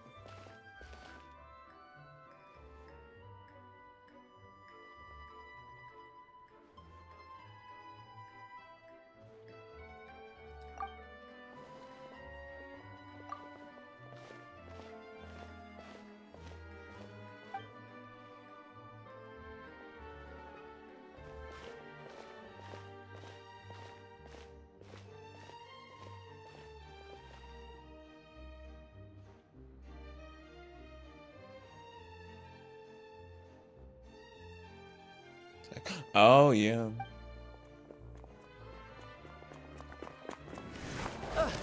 Oh, ew. Oh, shoot. Are you alright? Are you okay? Oh, jeez. I'm so sorry. I was so focused on selling these papers, I wasn't looking where I was going. Oh, it's the guy with the scar on his nose. Well, let me make it up to you at least. Here, take this paper. On the house. That's it? Be like, I paper? I'm joking, but he sounded familiar for some reason. Yeah, he's the guy with the scar. Oh, you don't have to give us anything. Please, I want to. It's not like I'm short on supply. All the extras will be useless come tomorrow anyway. It's my fault, really. I was just trying to bring home some extra mora for the family, but I bit off more than I can chew. I haven't had many takers today, so I'm still swimming in papers. What's going on here? Oh my god. Nothing much. I just ran into your friend here on accident. I should probably get going, actually, so... The way she said it, I'm like, oh. Hold on. Who? Of course, I'm happy to compensate you with mora, it's just... She don't need that. I don't have any on me at the moment. I'll take 3 papers. Here. Your payment. Oh! Thank you for your patronage. May the Archons bless you with good fortune. If only I had the chance to run into such generous customers every day. I should probably just take on a smaller inventory though, right? I'm getting married soon, so sometimes it's hard to not get ahead of myself. Anyway, I should head out. Goodbye! Not them already waving before he got to the goodbye. Now that my affairs are settled, we should take the boat back to Poisson. We've even acquired some light reading to enjoy along the way. Actually, why don't we stick around for a little longer? They take the long way. I just realized how hungry she is. She can't head back to Poisson on an empty stomach. So Paimon's trying to buy us some more time. If we head back now, Lenny and the others haven't made any progress. What should we do? It appears you two are under the impression that delaying our return will somehow alter the situation in your favor. I'm sorry to ruin your fantasy, but your efforts are meaningless. That being said, I could be persuaded to give Linny some extra time. I just have one condition. If you agree to my request, I'll even answer some of your questions. You're quite curious about Claire V, are you not? Yeah, it's Claire V. And my relationship to her. Yes. Wait, why are you being so generous all of a sudden? You're not gonna ask us to do something bad, are you? You overestimate yourself. You don't have the talent for bad things. How do you know? Then what can you possibly... The most important consideration in a negotiation is that both sides receive something they want. Demands and threats only get you so far. Wonderful. Here it is. When the time comes, make the choice that you deem most appropriate in the situation. and lend your help to the House of the Hearth. Okay. Sounds normal enough. But what do you mean, when the time comes? When is that supposed to be? That is for you to decide. Is it the condition? Then we have a deal. Follow me.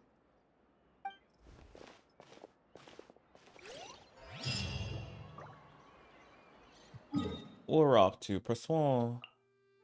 Oh no, we're here.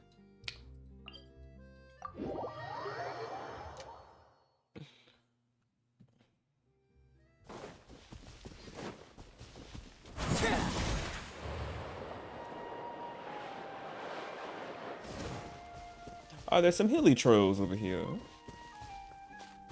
Ah, yeah, they are. Stabilize. Okay. Transfixed.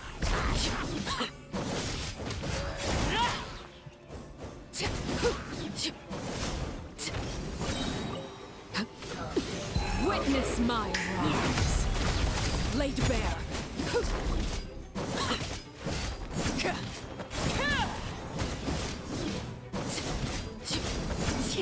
Oh.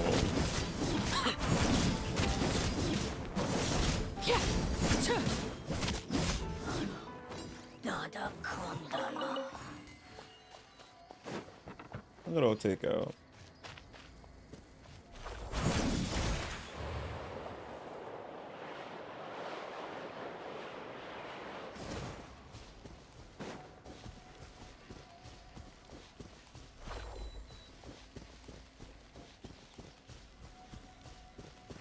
I wonder why this little sliver is blocked off. Interesting. Interesting choice to put that sliver right here.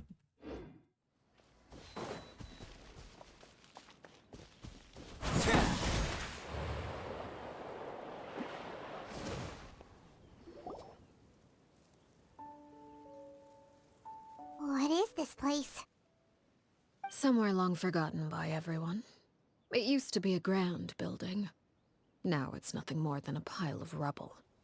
No one comes here anymore, nor does anyone care about what once happened here. Although, this place does have something to do with the story I'm about to tell you.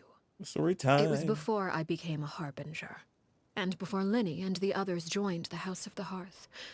Due to certain events, I first killed Clairvy and then her mother. And this is where it all happened. You were the one that killed Clairvy? But why? Patience now. Allow me to explain Clairvy's side of the story first. I'll start from the beginning. Clairvy was 6 years old when she was brought by her mother, Crucibina, to live in the House of the Hearth. From the outside, it seemed like a fairy tale. A thriving family made up of kind adults and friendly children. Crucibina was the knave at that time, and the House of the Hearth was under her control. She was Clairvy's mother by blood, but she was also the mother to all the children in the house. Okay, yeah, so, because I know people talk like, is she actually her, like, blood child? Which, yeah, good for him. Say that. If the hair wasn't enough, yeah. But that always backed the different. Who was the father? Like, it's always either one parent or the other one, the mother or the father. I'm like, who helped her? Great Miss Ma'am. Clairvy was happy here. For a time. She probably killed them off. But she quickly realized that being part of this family wasn't a fairy tale at all. It was a kind of purgatory. Purgatory? Exactly. The House of the Hearth takes in war orphans from all over Teyvat. But as for how to raise them, that depends entirely on the person in charge. Crucibina came up with a novel idea. She would teach the children to fight, force them to duel each other, and then crown as the king of the house the child who proved themselves most worthy of inheriting her title. It's difficult to estimate the number of children who died or were maimed in the process. There's little I can say about the ones who died. ones that emerged with permanent injuries, on the other hand, well, they still served a purpose. They would be handed over to the doctor to be experimented on, or sent away on dangerous missions. Nothing more than tools to be used and then discarded. Oh, the doctor. So those were the experiments Clairvy was talking about. Yeah. But what actually happened to her? You said that Clairvy was Crucibina's daughter, so if Clairvy tried to convince her to stop what she was doing, Crucibina probably would have listened, right? Ah. Despite being Clairvy's mother, Crucibina cared little for her daughter. Mm. She forced Clairvy to join the House of the Hearth only as a means to demonstrate her own impartiality as a mother, to prove that she treated all her children equally.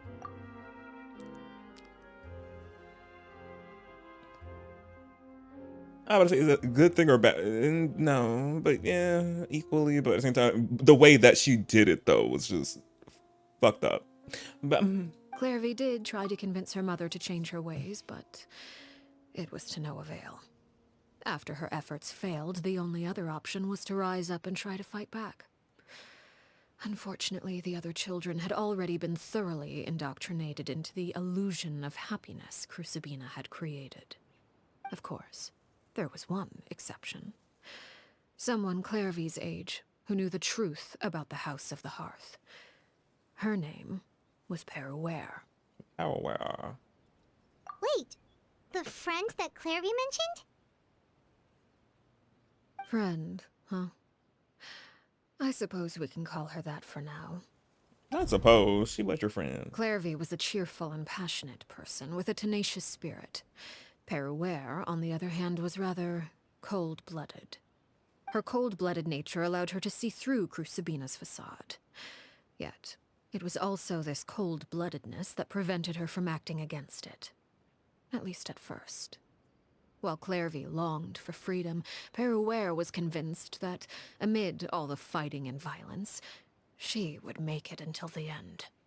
Despite their differences, the two became fast friends, united by their knowledge of the truth. Clairvy told Peruere that she hoped to create a real family, where no one would be killed or sacrificed. Oh. There may have been a certain naivete to her ideas, but Clairvy proved her determination many times over. She tried countless times to run away, ask for help, or expose the truth. But her efforts only earned her beating after beating. Oh. The only thing that kept her going was her strength of will. Even with her body racked with pain, she would still stand on her tiptoes and open the window at night. She and Peruere would look out at the moon together, a fierce longing for freedom shining in her eyes. But one day that light simply vanished. Oh no. What happened? Her hopelessness resulted from a culmination of things. 10 years had passed. 10 years worth of failure after failure. She and Peruere weren't children anymore, but finding any chance to escape still seemed as hopeless as ever. It was during this time that Peruere suggested a new plan. If escaping was out of the question, why not take down the very person sitting on top of this throne of lies? Mother herself. Clairvy rejected that proposal. She claimed that, as a famous harbinger, Crucibina possessed an unimaginable amount of power. Trying to kill her would have an incredibly low chance of success. Clairvy never gave another reason, but Peruere could see it written all over her face. Clairvy still thought of Crucibina as her mother.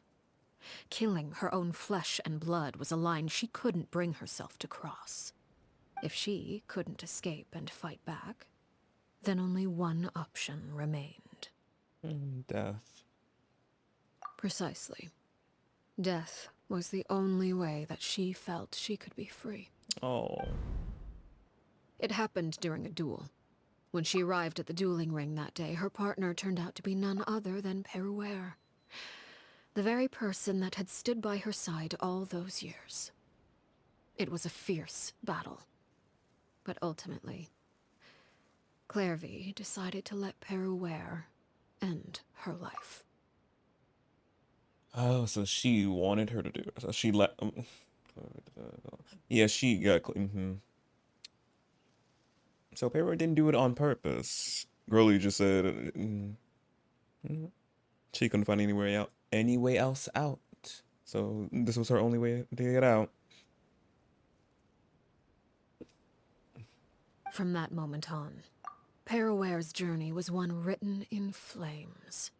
When the rain finally came and washed it all away, there she stood, the sole victor in Mother's endless game of slaughter. A trail of corpses strewn across her path to success. It was the very result she had predicted 10 years prior. Even then, she believed she would make it until the end. She wasn't surprised by the fact that she emerged as Mother's undisputed heir. Rather, her success left her with an inexplicable sense of restlessness. She was unsettled. And there was only one thing that could quell that sensation. Perhaps you two would like to take a guess as to what it was? Killing the person at the very top. Crucibina, you mean? But... Correct. This is the place where Paraware killed her best friend. A mere year later, this is also the place where she fought tooth and nail to kill the mother they shared. The moment she acted, any conception of what was right or wrong ceased to matter. It's one of the principles of the house. Only those who survive get to write the rules. Paraware won the battle, and became a harbinger herself. After which Her Majesty, the Tsaritsa, bestowed upon her a new name. Arlecchino. So now we got the full scoop, obviously. And the Tsaritsa! Kyra Archon. And Shnashnya. So the Perry Clairvy was talking about... It was you all along. Mm-hmm. You're Paraware. Arlecchino is just a name you got later. Did your story just much as yeah. I left that name behind long ago. I must say, hearing it now does bring back memories. Oh, we bet. After I defeated Crucibina, back the to the story. moniker of Mother died with her. I chose to forego the title she called herself, and even chose to give up my own name.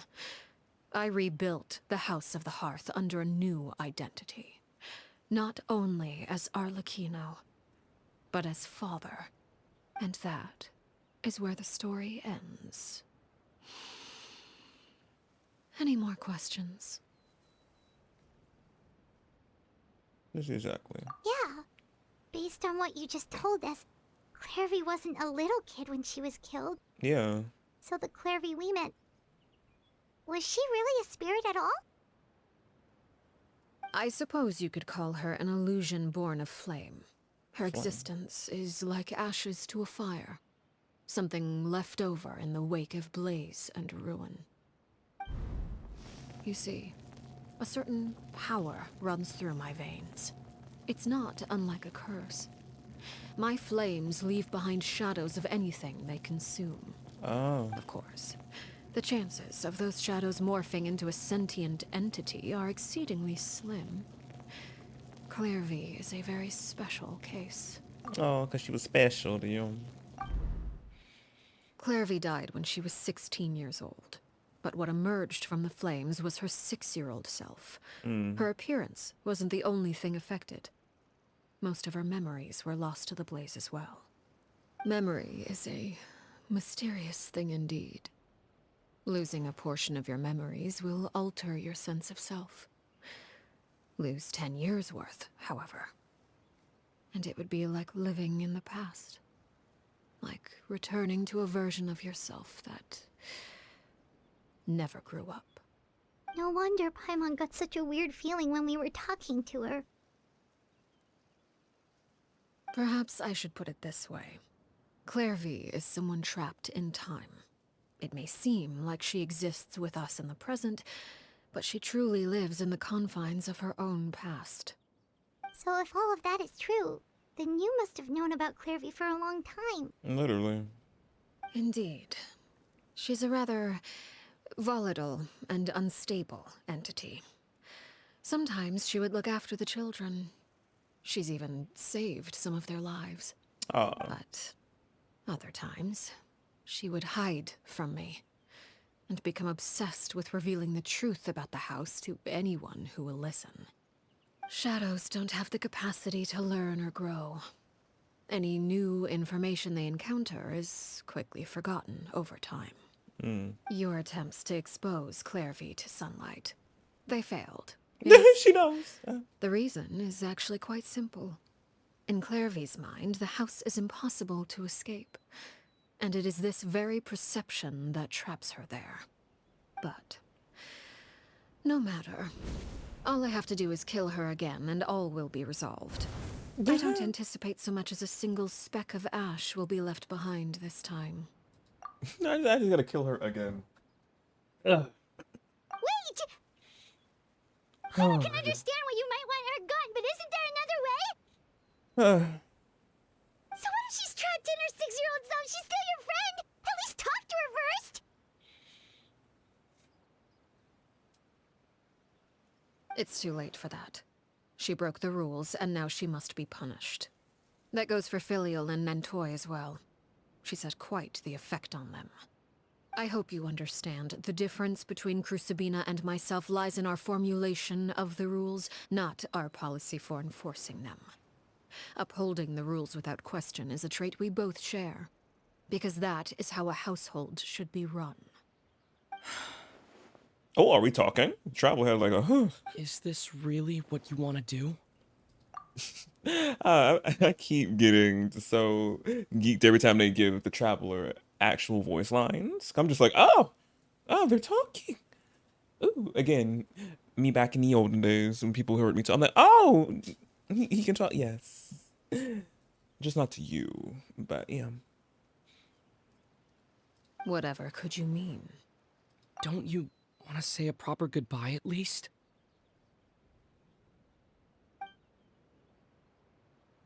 Whether as a killer or as a father, there are two things that must be avoided at all costs: anger and sorrow. Anger makes you impulsive. Sorrow causes you to waver. Well, it appears it's about time to proceed.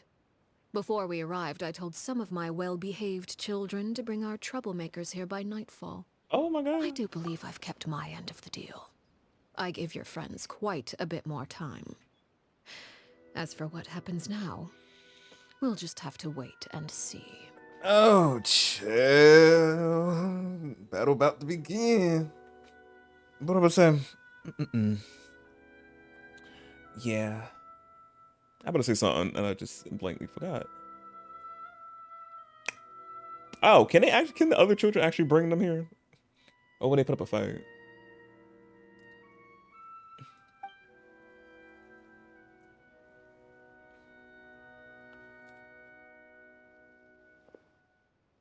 Here they are, Father. They're Miss Ma'am hiding in there in the shadow. You gonna execute him? Seeing something like that would actually be a first for me. Lenny! I'm sorry. I heard about how you helped buy us more time. But I still failed. I couldn't find a way to fulfill her wish. Huh? Are you... Perry? Indeed, it's been a while, Clairvy. Perry! Shh, stay right there. I'm sorry to postpone our reunion, but first I believe certain scores need settling. Oh. Ooh, cutscene? Oh, not yet.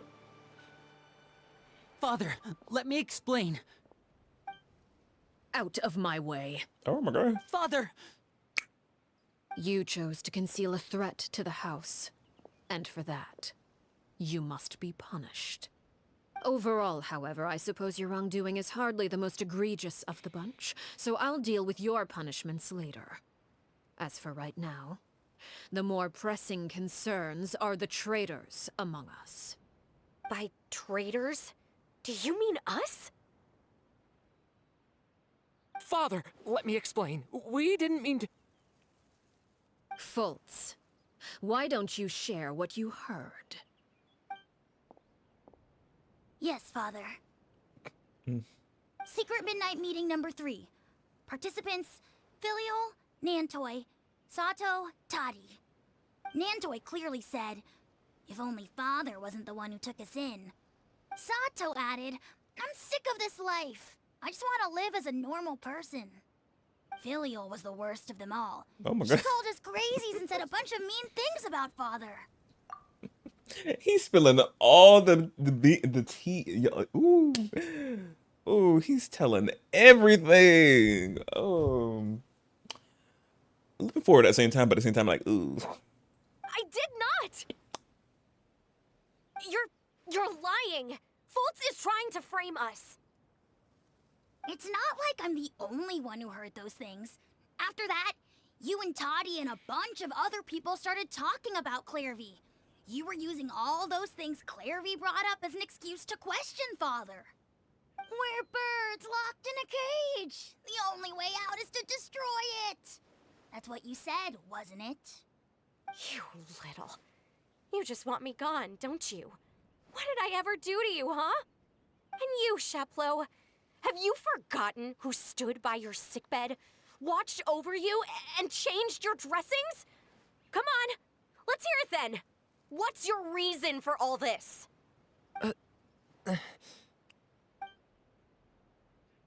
You're wrong, Filial. We don't want you to die. You're our family. Liar.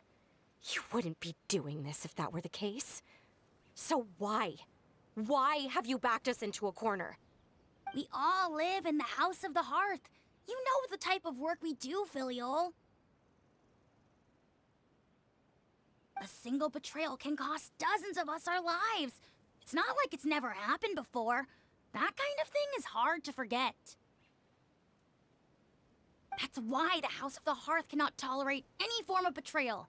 Ever since we came to Poisson, you've had 7 secret meetings. A lot of the things you talked about really crossed the line.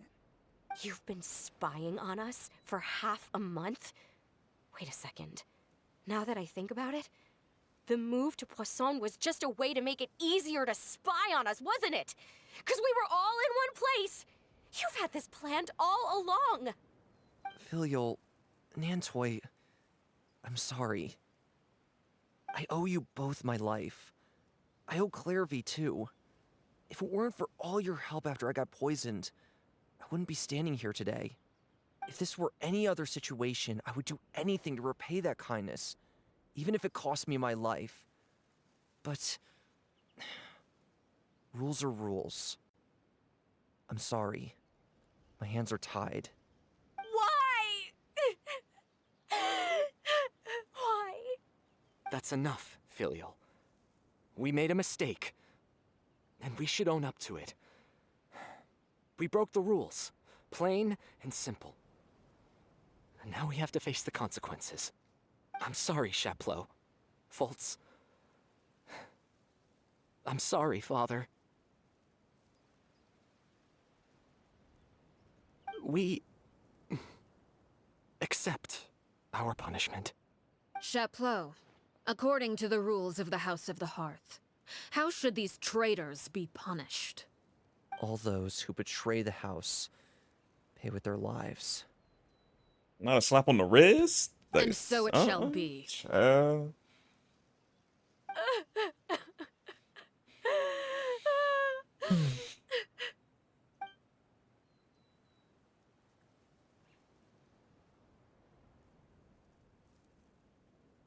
Father, please wait!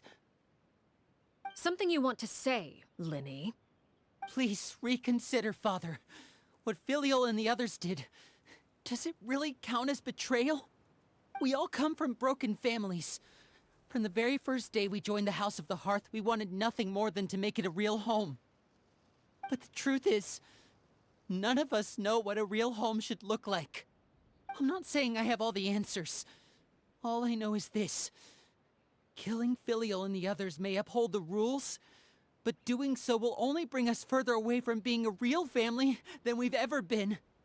So please, Father, please reconsider. I agree with Linny. Father, please. Linny, you...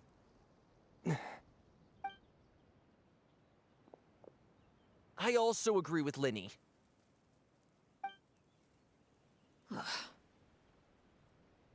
An order once given cannot be rescinded. However, given the extent of your determination, I suppose we shall have to go about this a different way. Draw your weapons and face me. Oh, Lord. Our weapons? Father, are you referring to a duel? Precisely. The rules of the house will not be altered. Traitors must be punished. However, resolving disputes with a duel is also one of our rules, one that also applies to me. Demonstrate a sufficient showing of strength, and I shall offer a concession. Wait. Beat Father in a duel? Yes, from an Impossible. Father is way too strong, even for Linny.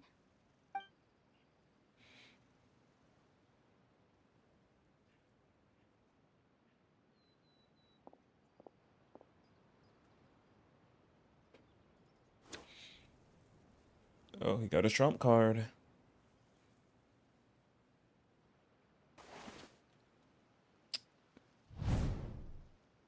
Come on, pose, y'all, pose. Did you hear that, Traveler?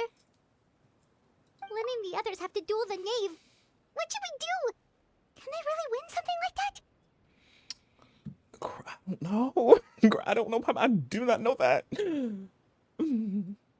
they lose, those people from the house are really going to be executed. Hey, are you listening? Girl, yes, we're thinking.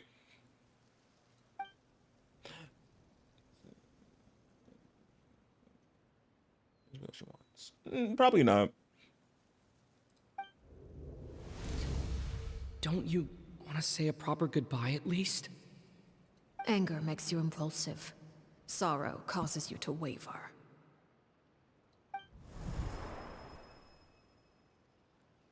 She never actually answered my question. Yeah, she didn't actually answer us. But that makes the answer very, Oh. We really Looking thinking. at that expression on her face, she seems really serious about this. Guess that means there's no chance she's throwing the duel on purpose, huh? No, but that she gonna put her whole Issy into it. There's no way. No, she ain't. She's gonna be going full power. Although, When guests are around, families are often on their best behavior. And any disputes are less likely to escalate. oh, interesting. When the time comes, make the choice that you deem most appropriate in the situation, and lend your help to the House of the Hearth. We'll be lending our help if we help them. What's wrong, Traveler? Hey, where are you going? We picked up on what she was putting down earlier. I think. Traveler? We helping y'all. We got y'all. We dealt with a whole Archon. We got her. She probably on a whole nother level than Archon. We don't even know, child. She's scarier than Raiden. More scarier than Raiden, actually.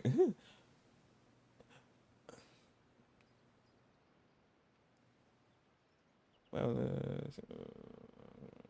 can do. Ooh, do we really need to see what she can do? You're asking to join the duel against the knave? Yes, it's probably like we didn't deal with worse. If that's okay. I'll allow it. We do have a ready-made dueling ring at our disposal, after all.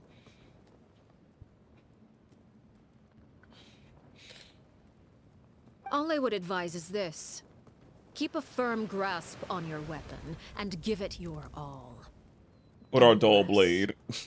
And you may just lose your life. Cutscene? Or no? Oh, cutscene? Oh, no, I don't like how she walking like that. I'm scared. Solidify.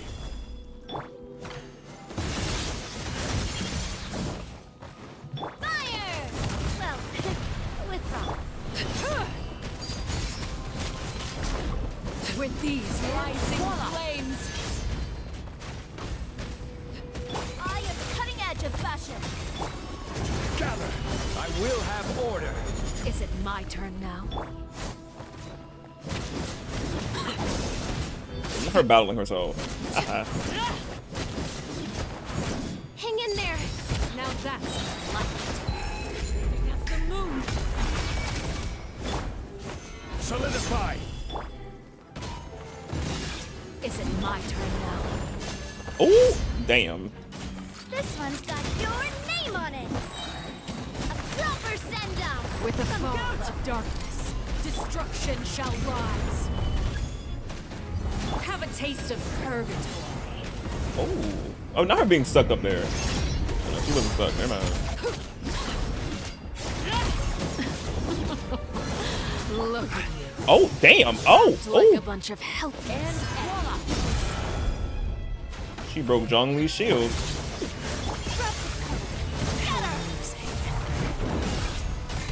This is order. Solidify.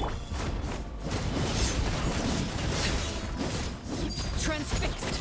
Father's even stronger than I expected. Girl, yeah, we know.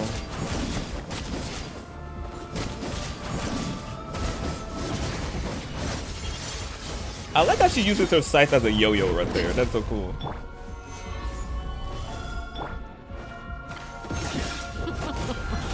Try to pace yourself. Trapped like a bunch of helpless animals. Is it my turn now? Not bad. You've proven to be a worthy opponent after all. Order guide you. Watch out for Father's movements! Closer now. This is where you fall.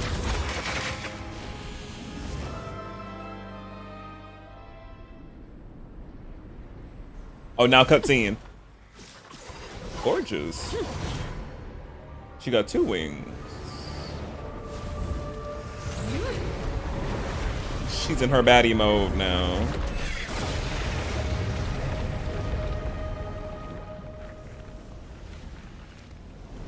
Come on, high heels.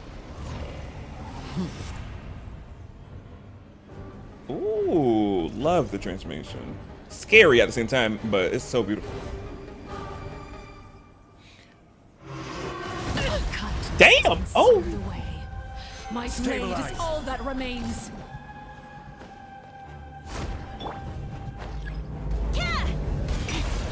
Watch out Your for Father's movements! made manifest. I am cutting edge of fashion. Solidify. This one's got your name on it. She moved. Oh, oh. Now for chance. Damn. Over here. Y'all get her. Oh, that is so scary how she gets coming up like that. Your punishment made manifest. Hey there. Watch out for Father's movements! Look out! I wasn't cut out. Who's next? Not Shiori, no. Rise. Damn, Zhongli, I messed up your shield. Oh wow. Oh wow. Emergency countermeasures are. Now for chance. Over here. Wait a minute, hold on. Let me get food. Let me get some food, child. Ooh, it's very scary.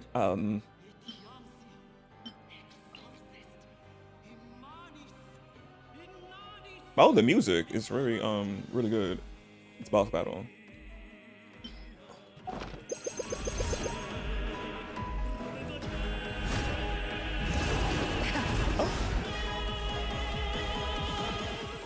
More cutscene. Oh, that was close. Yes. That dull blade, Joe. So strong.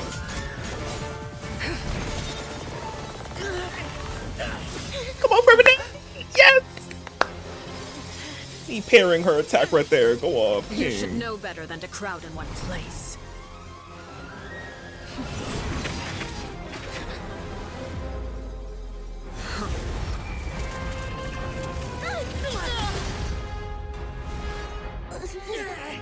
Oh, I know. No! Oh, there were tricks! Come on! Sorry, Father!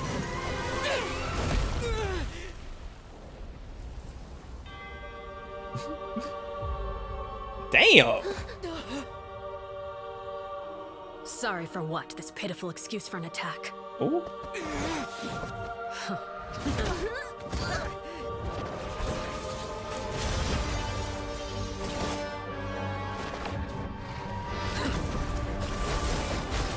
So epic.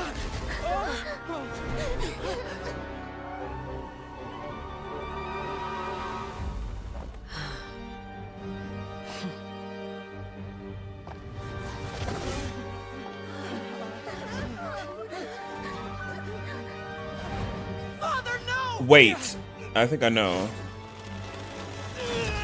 Oh, we got out of it. That doll. Made it out, did you? Yeah. You're stronger than I expected. Girl, yeah.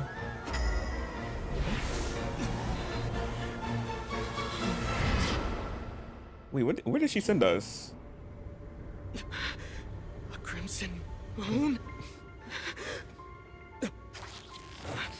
I can't. She got us in her web. Damn.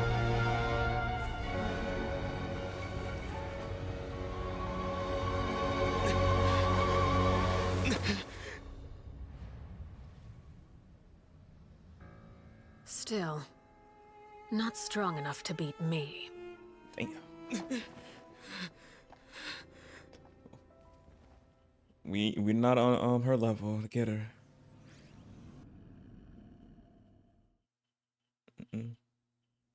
We ain't that strong yet, yo. We just been proved. Damn.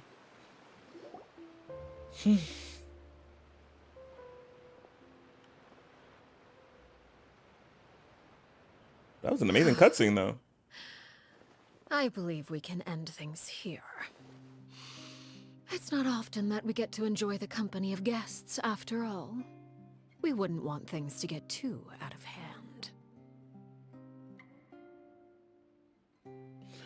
What just happened? It's over? She was on her best behavior because we were guests.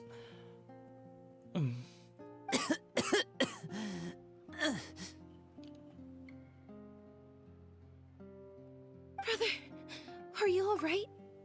Lenny. Given that I am the victor of this duel, as agreed, the punishment stands. No! I never thought things would end like this. However, everyone involved in the duel demonstrated a remarkable level of strength and determination. In light of this, I'm prepared to change the method of execution. Elwar, the bottled flames I gave you for safekeeping. Do you still have them? Yes? I wasn't sure what they were for, but I've kept them super safe. I didn't lose a single one. Wonderful. Then, in just a moment, I'll have you administer them. Bottled flames? Indeed. They're the product of a secret experiment.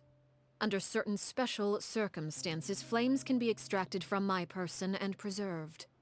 Once ingested, searing pain will spread across every inch of your body. No harm will come to you physically, but your memories will be burned away. Oh, wow. If you can withstand the pain. When you awake, you'll have forgotten everything you know about the House of the Hearth, and will be expelled from the organization.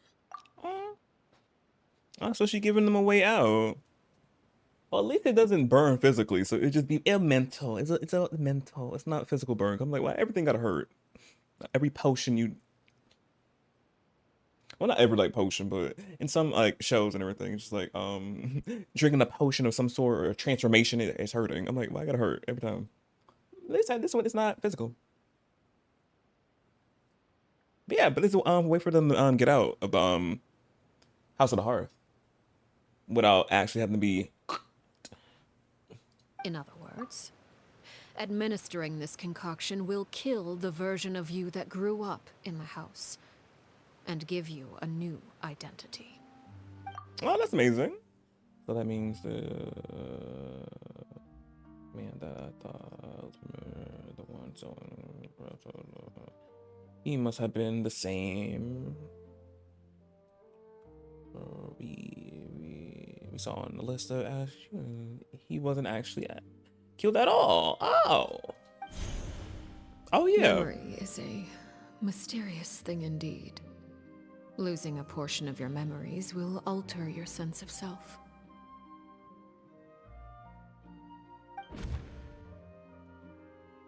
No, if my she really thinks as a killing him.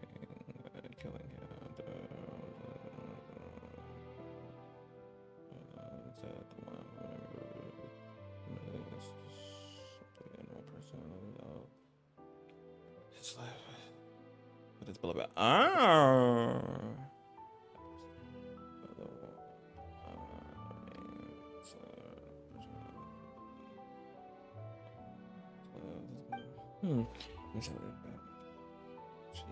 Yeah, it's much better.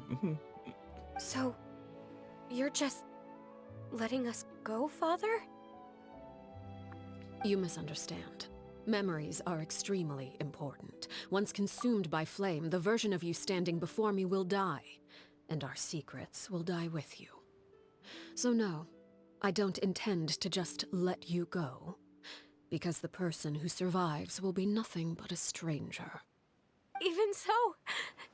Even so, I won't have to live in fear anymore. I'm sorry, Father. I'm sorry I let you down. But I really... Don't cry, Filial. You haven't left the house yet, so there are still rules to be followed, yes? Remember what I taught you. Anger makes you impulsive, sorrow causes you to waver. Don't let yourself be controlled by your emotions. Of course. I'll remember. Dry your tears, and go pursue the life you really want. Yes, Father. Chaplot, Foltz, Elwar. Take them back to Poisson. And bring Linny and the others as well. I prepared 3 extra vials of bottled flames. As for whether to take them, the choice is yours. Goodbye, children. The next time we meet, I will no longer be your father. Huh? Thank you for all you've done for the house. I hope you have bright futures ahead of you. I'm gonna be your father. Huh? I'm gonna be their father. Oh. Because they're gonna be forgetting. I thought she was actually like leaving. I was like, wait, what? Father. No, she actually leaving. Wait, what? Let's go.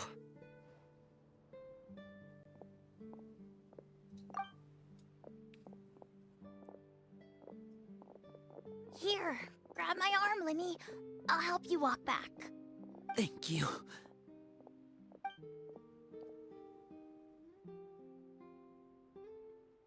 Clairvy.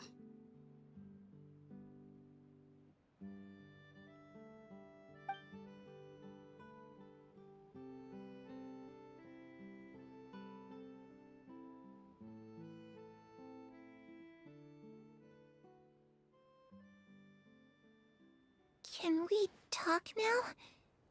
I've been waiting for a super long time. You really are Perry, aren't you? I haven't seen you in so long. How come you're all grown up?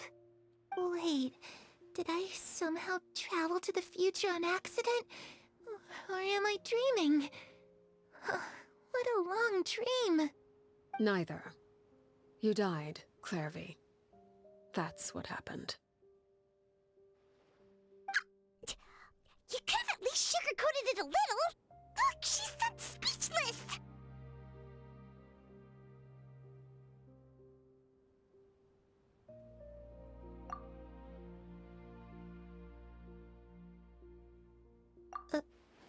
Oh. Okay then. Huh? That's it? You accepted it just like that? Yep. If that's what Perry says happened, then I believe her. Perry wouldn't lie to me. Yeah. Plus, I don't really need to know why I'm like this. I'm more curious about what happens in the future. If you're a Harbinger now, Perry, that means Mother is gone, isn't she? Can you tell me about it? I want to know what happened to her. And to me. You never stopped trying to defy fate. At first, no one believed you. You could only vent your frustrations to the moon. In fact, you often sought comfort in the night sky. You wanted to see the aurora, so one night we promised each other we would go to Snezhnaya to see it together. Later on, you tried to run away, but you were brought back each time. Mother spared your life, but it wasn't out of kindness. Instead, she decided to make an example of you by slowly torturing you over time. Yeah. That way, the other children would know what happens to traitors. Still, you never gave up. Mother hoped that through ruthless duel after ruthless duel, she would be able to crown an ultimate victor among the children she raised. But you called on everyone to unite, to fight to a draw in order to reduce casualties. Your efforts may have only delayed the inevitable, but still. You gave them hope. You tried everything you could think of, but every attempt ended in failure. Still, you never turned your sword on Crucibina, and you never turned it on me. On that gloomy day, you told me, "For the last 16 years of my life, I've done everything I can to fight for freedom. But now, I realize that the only freedom I truly possess is the freedom to choose to die." I never imagined I would say something like that. I must have been feeling really worn down. Yeah. But somehow, I still think I understand. According to Mother's plan, only one of us was going to make it until the end. And I always hoped that person would be you. If I could do it all over again, I still don't think I would make a different choice. Aww. Even when I first met you, I knew you'd be able to do what I couldn't. Is that so? Even now, I'm not sure I truly understand what kind of freedom you were trying to pursue. But as the head of the House of the Hearth, and as the children's father, I've tried to give them the most basic of freedoms. The freedom to choose their own fate. It's something I discussed with the Eudex of Fontaine. The children who want to leave the house will have their memories wiped clean of all secrets pertaining to the organization. In return, they will be allowed to live a normal life in Fontaine without being prosecuted for their past. Ah, so that's what she was talking to the movie about. Of course, I won't simply hand freedom to them on a silver platter. Of They have to course. fight for it and prove themselves worthy of it. Only freedom that is earned has true value. Fight in what way? Another duel? With who? Yeah, I wonder what you mean about this. I'm like, fight for having a purpose? And so, or physically another fight? That's I'm like, what she mean by that? That's more than enough. That's exactly the kind of life I was fighting for. You know, Perry, I think you're a pretty amazing king, and a really great father, too. Yeah, I'm she really ain't bad. happy that you're the one who took over the house. I guess I do have one regret, though. I still haven't seen the outside world. Well, it just so happens that our dear guests over here have been to many nations and traveled to countless places. Yeah. Perhaps they would be willing to tell you what the outside world is like. Tell you. Really? Of course! We've traveled all over the place. We've got so many stories, we could probably talk your ears off for 3 days straight.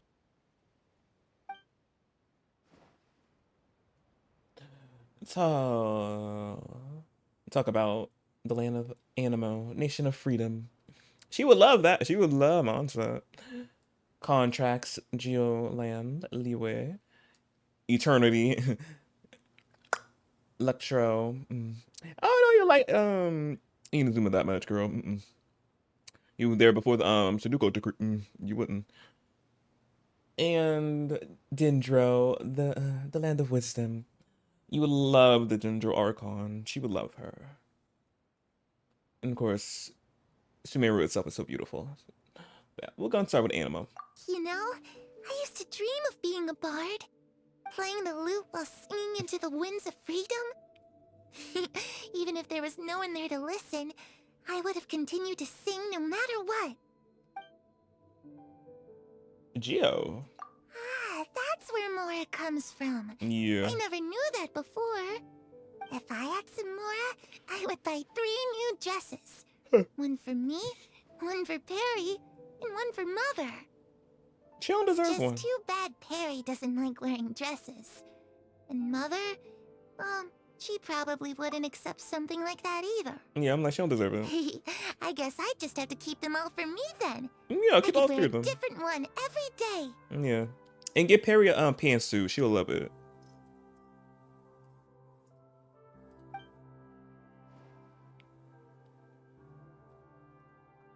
Oh, what? Oh, the last one probably. The land of Electro, the nation of eternity. Those yokai you mentioned, what do they look like? I once saw a drawing of this one guy with horns on his head and a super scary face. Are there any yokai like that? Ito keeps getting brought up in every time. Oh, sounds like you're talking about an Oni. Oh, Oni not. Yep, we've met one, and let Paimon tell you, they're not nearly as scary as they look. Yeah, they're amazing. The one we know. Just don't give him any beans.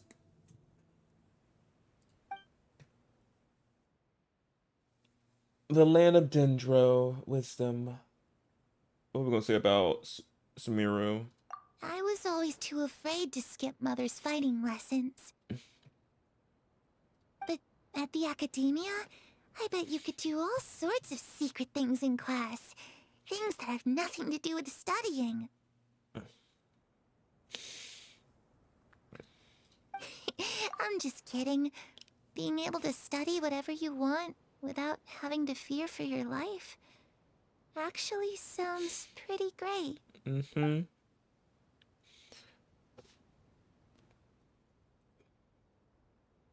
The situation was super dangerous. Lenny and Lynette were accused of committing a crime, and they were going to have to stand trial at the Opera Epicles.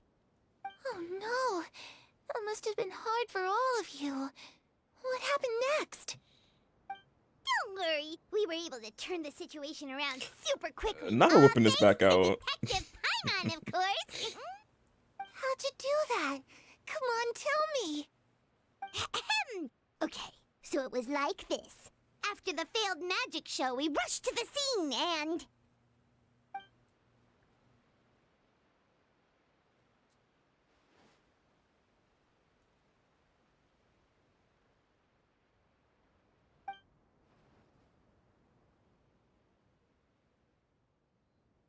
What can last? Yeah.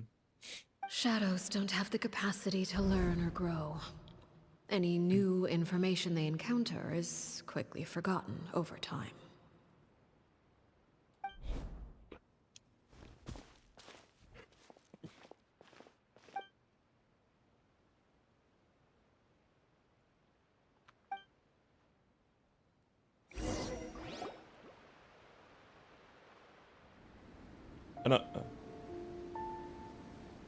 Clairvy. Cutscene. Yeah, okay. You've worked tirelessly from the shadows to overthrow the House of the Hearth. Now, by my authority as the Knave, I shall announce how this matter ends. You are hereby expelled from the House of the Hearth. You are no longer tied to this place. Yeah. Nor are you bound by its rules. You're saying that I can finally leave? I get to experience the outside world as well? How? Wait, can't she? She's in the sunlight though. Oh, I almost forgot. Oh yeah, It's damn. getting older for me. Yeah. Still, seeing who you grew up to be makes me really happy, Parallel. Take care of yourself. Goodbye. May we meet again someday. Oh.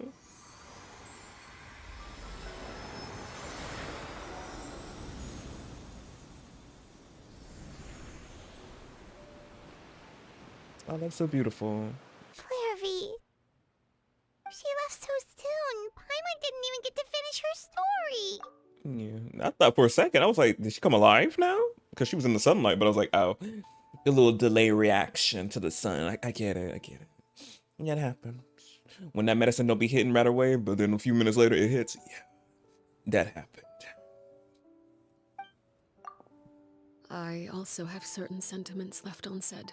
Aww. I wanted to tell her that the aurora I saw in Snezhnaya was just as beautiful as the ones in the pictures. Aww.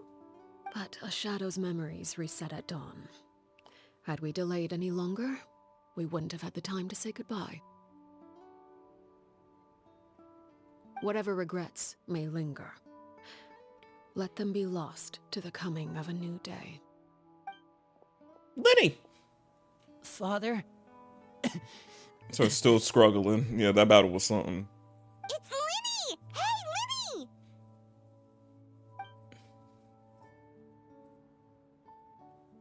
What is he doing back here? Let's go check it out.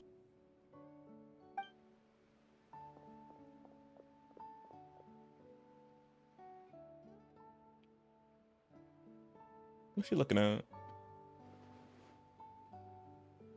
Oh, she's up there. Father, the bottled flames have been administered. Filio and the others have left the house. And you? What have you decided? Of course he's not leaving the house. Thank you for giving us that choice, Father. But we never wanted to leave the house. It's the only home we've ever known. Lynette and Fremine feel the same way. They're recuperating back at the Hotel Bouffe d'été. But I decided to come back and tell you where we stood. I'm sure you're well aware of the expectations I have for you. I want you to follow in my footsteps and become the next king of the house. Yet you seem to have different ideas. I must admit, I'm rather surprised by your decision to stay. There's nothing wrong with choosing to live a quiet life. Leading this organization is a heavy responsibility, one not so easily carried by someone forced onto the throne. I just never understood what you saw in me. What made you believe I was deserving of that throne? You're brave, talented, and, most importantly, you cherish your family. Oh, that deserves a big both. Spare change. Spare change, man. Not that one, this one. No, that deserves You would do anything to protect them, even if it costs you your life. Neutralize.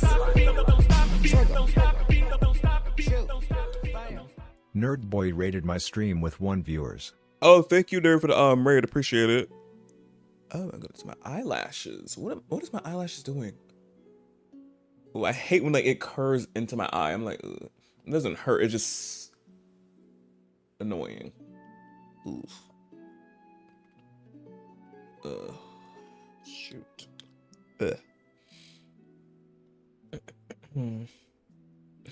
Hello, hello, nerd boy. Nerd boy.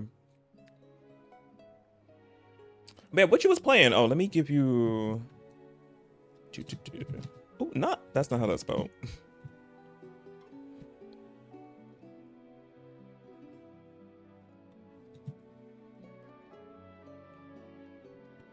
Shout out.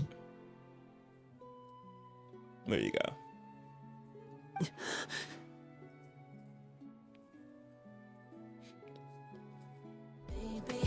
And you're still my baby.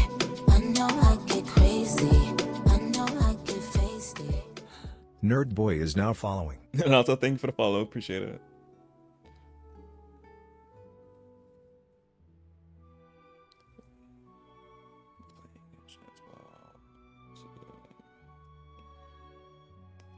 Oh, he's playing Genshin as well? Yes, and wanted to meet more black Genshin players. Nice to meet you. But yeah, I'm just getting through Arlecchino's story quest, and child, it was something.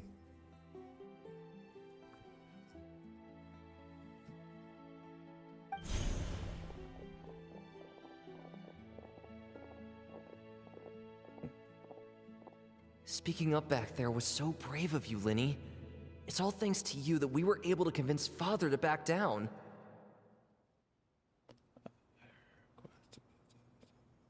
Yeah, it was. It was. You're a hero, Linny.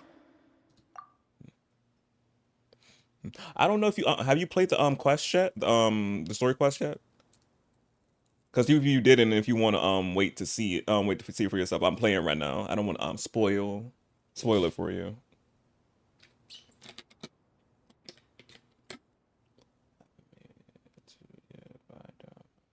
Oh, okay.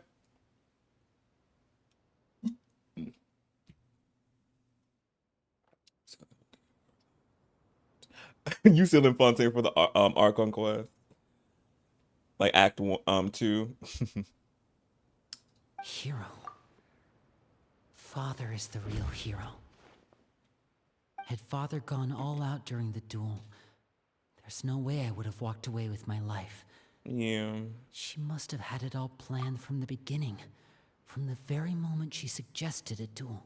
Yeah, she did. Yeah, she did. She didn't go all out, but it seems. But the battle was so like intense. I'm like, ooh, because we couldn't even. She could have annihilated us. She had us in her web. I was like, damn. And now I want to see how her go up against Raiden. Now I'm like, would Raiden and her? I feel like their duo will go crazy if Miss Mel go up against A. Crazy. Because she low key sent us to like her version of playing of Euthymia.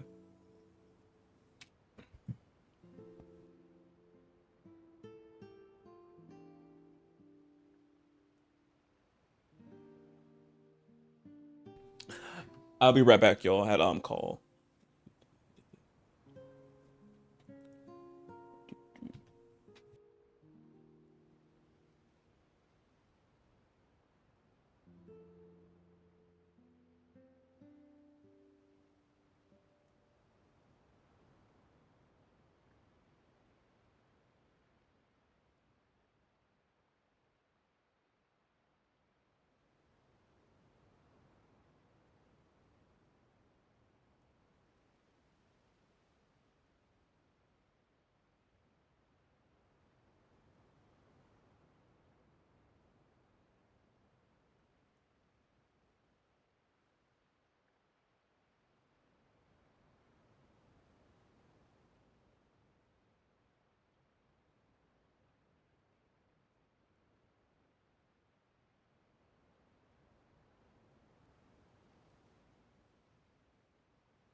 I'm back. Did you pull for? Yeah, I pulled for Papakino. She was guaranteed, and I got her weapon as well. Did you pull from her as her and her weapon? Are they against Ryzen? Yeah, her against Ryzen would go crazy. Just period. Yeah. I usually don't pull on the weapon banner that much, but I really want to get Arlecchino's scythe, her pole arm, because obviously it turned into a whole scythe. I'm like, yes. Because we both know the weapon banner is a gamble, the true gamble. I'm not deserving of that title. I'm not strong enough or smart enough. Lenny, you are. Tell him he is. In my opinion, all you need to be deserving of the throne is conviction and the necessary strength to act on it. Yeah.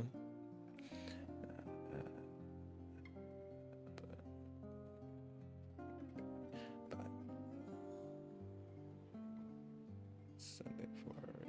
I don't care. Yeah, he's gonna be spending some coins Sunday. Yes. You definitely got to let me know if you get her Sunday. But yeah, you close to getting to that 5-star point.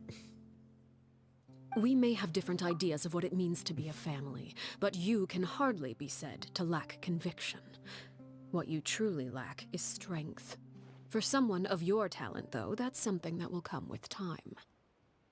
Even without that strength, you still chose to face me in a duel, even though the odds were stacked against you. That capacity to honor your convictions is what I truly see in you. Father.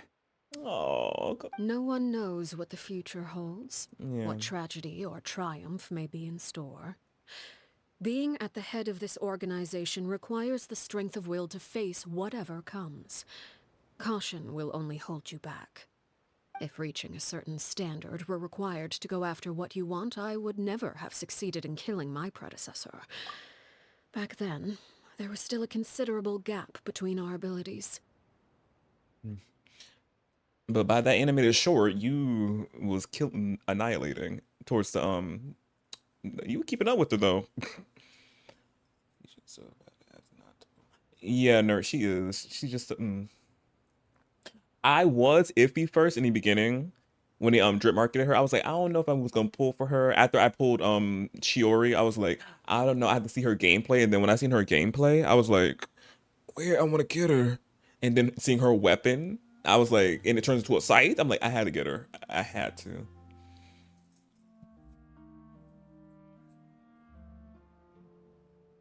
No doubt, yes.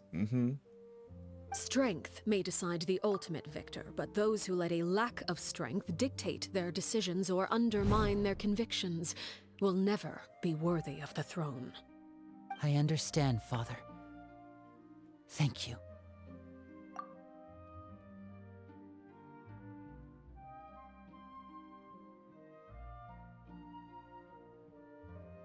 Oh, you two, nerd? Yeah. We were both on that same wavelength. Yeah.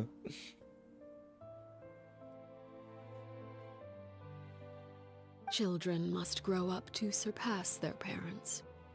Only then can a family continue to flourish.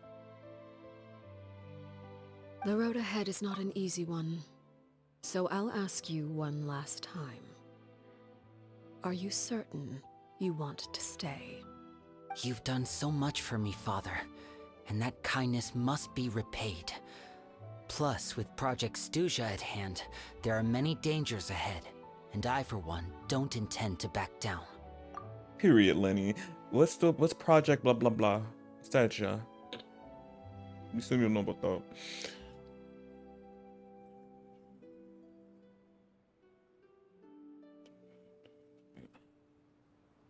Yeah, nerd, Twitter be on, people be on some. I really do not pay any attention to that. I get whoever I get and whoever I like to get. I do not give any fucks what anybody else is talking about a certain character. Protecting my family at Love all my costs. Chiori. That's my conviction. Then you're welcome to stay. As for Project Stuja, you need not be too concerned. If those cowardly businessmen and heartless dignitaries try to take us down, I'm prepared to teach them a lesson. Having members who longed for the light was our organization's last weakness. With those members no longer among our ranks, the House of the Hearth is like a spider hiding in the shadows. We need only wait for our prey to come to us. Okay, in that order, exactly. At present, our imperative is to use their plan to our advantage. In doing so, a crimson moon shall rise amid the frigid blizzards of winter. No demonstration of loyalty shall go unrewarded, and no sacrifice shall be in vain. As for the two of you, whether we meet again as friend or foe, I'll remember the camaraderie we shared in this moment. Oh, yeah. Because we don't know if we behind the Fatu or against the Fatu, because we finding out more information about things and stuff, and we still like, ooh, is the Fatu actually doing something decent or going to get and all that? Because Celestia being something, it's a whole thing. But yeah, hopefully we on the same side. I guess. I think. Who knows? No matter how arduous the journey ahead, I hope we both reach our desired destination.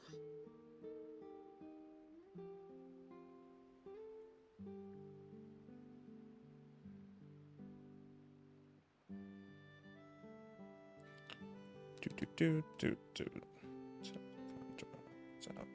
Yeah. Is that it for her story? I know we still got a little bit. Oh, 2 days. We ain't done yet. But yeah, nerd. Here's Miss Ma'am herself. In her weapon.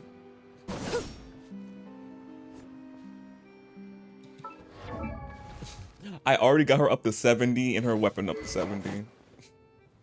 And her artifact set. I still need to work on the artifact set a little bit because the substats a pain, even though I really don't be that anal about the substats on the artifacts, but everything kept rolling into defense, and I was like, okay, she don't need defense. When one rolls into it, one artifact, one set do, not set, one piece do, I'm like, okay, it's not that big a deal. But when all of them roll into defense, I'm like, come on, really? Why y'all doing me like this?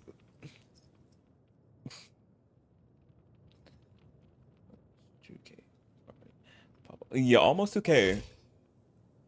If when I level her up more, she definitely gonna be hitting 2K soon, and her weapon as well.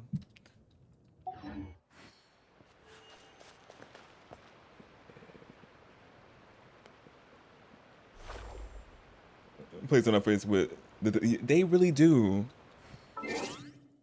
But when I need the defense, it's nowhere to be seen.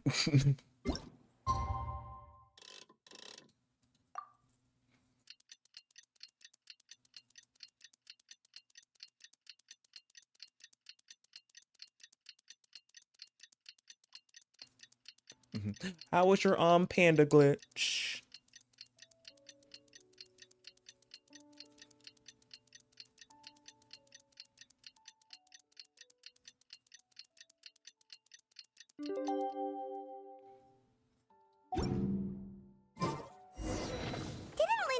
Lynette and Fremine were recovering at the Hotel Bouffe d'été? Oh, Paimon wonders how they're doing. Maybe we should go check on them. Hopefully they're fine. It was good. Been studying and watching you. Oh, what bougie bitch? What? Who? Oh, you talking about Arlecchino. Yeah, she's sitting on her throne.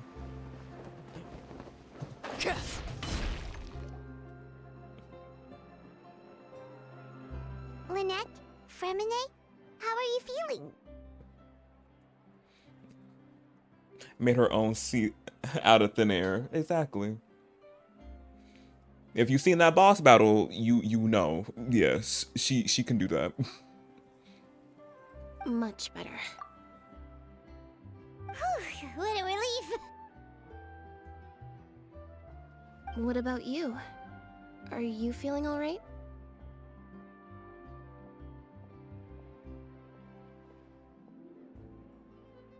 There's no need to worry. I'm right as rain. What? I'm right as rain. White on rice, I know. I'm right as rain? I ain't heard of him before. I knew you'd come out unscathed. Us, on the other hand, well, we've been bedridden for 2 days. I couldn't even turn over. Oh no, my baby. Oh, not mother, father really turned them out. They was better in 2 days. Oh, good thing you better though, Bob. Good thing you better. Yes, I saw it was good. Mm-hmm. Oh, and I wanted to ask, is Claire V gone? Yeah. Linny and the other members have left Poisson and returned to the House of the Hearth. According to him, there haven't been any more sightings of a spirit roaming the house. You been for under a blanket of sunlight. I see. I'm glad. Father came to check up on us 2 days ago and told us about what happened with Crusabina and Clairvy. Actually, I've met Crusabina before. What? You huh? Ain't you whipping like a baby or something? Or not even born yet? Wait, what? You've met the former knave? How? Crusabina died a year after Clairvy. It was during the year between their deaths that I joined the House of the Hearth.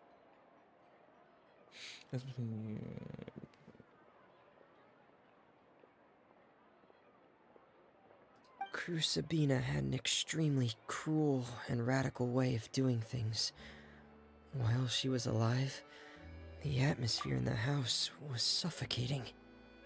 When I joined, though, the experiment she valued so much had already come to an end, and all the people involved, dead and injured alike, were gone. Crusabina never talked about the past with us newcomers. A couple of months after I joined, Father killed Crusabina and burned all her files. With that, the names of all the people subjected to her experiments, Clairvy included, were lost to the flames, along with the painful memories they represented. Father took in Lenny and me a couple months after that, but she never mentioned anything about Crusabina or Clairvy. It really seems like something she was planning to keep to herself. The last time you talked to her, did she mention why she kept it a secret for so long? She said she didn't want us to be affected by the darkness of the past. She was worried we'd develop a false sense of gratitude towards her if we knew about it. Oh, that's why she never told them. Cause I felt like she would just straight up tell them, but that's why she didn't want to tell them. Oh, hey, Curse. The foundation of a family should be free of any corrupting influence. Whatever happened in the past, it has nothing to do with who we are now. And that's what Father told us in the end. But I still thanked her for everything. It was only after hearing about what Crusabina did that I finally realized how insignificant our lives could have been. The members of the house meant nothing to her. To say that she valued them in any way, even just as a tool, would probably be giving her too much credit. Yeah. Now he sounds depressed. He's not. He's just very introverted. Very introverted. We must protect him at all costs. I love him. If Father hadn't taken over the House of the Hearth, I probably would have already... If Father hadn't taken over the house, I probably would have... Don't do it. Fremini, no! She saved you in the end. Don't think about that. She saved you at the end. Father rarely brings up the fact that she saved us. She doesn't believe that being indebted to her should be what ties us together.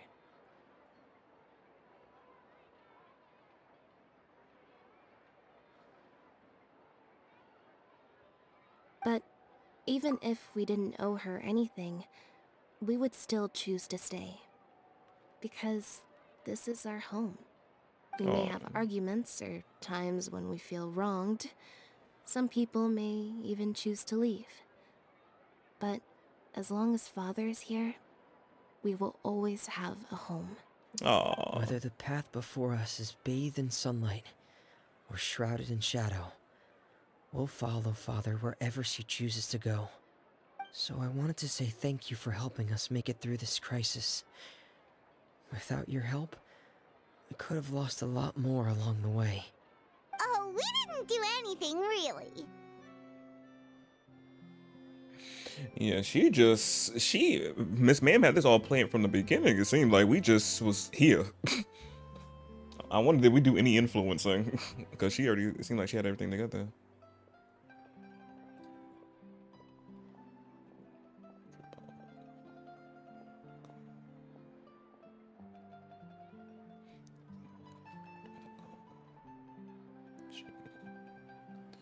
It's she. She go by she, her, curse.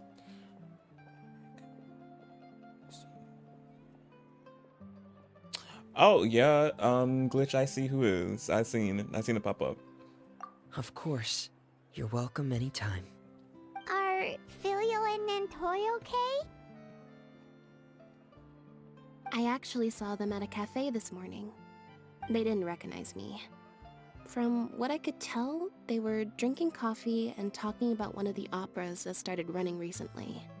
They seemed happy.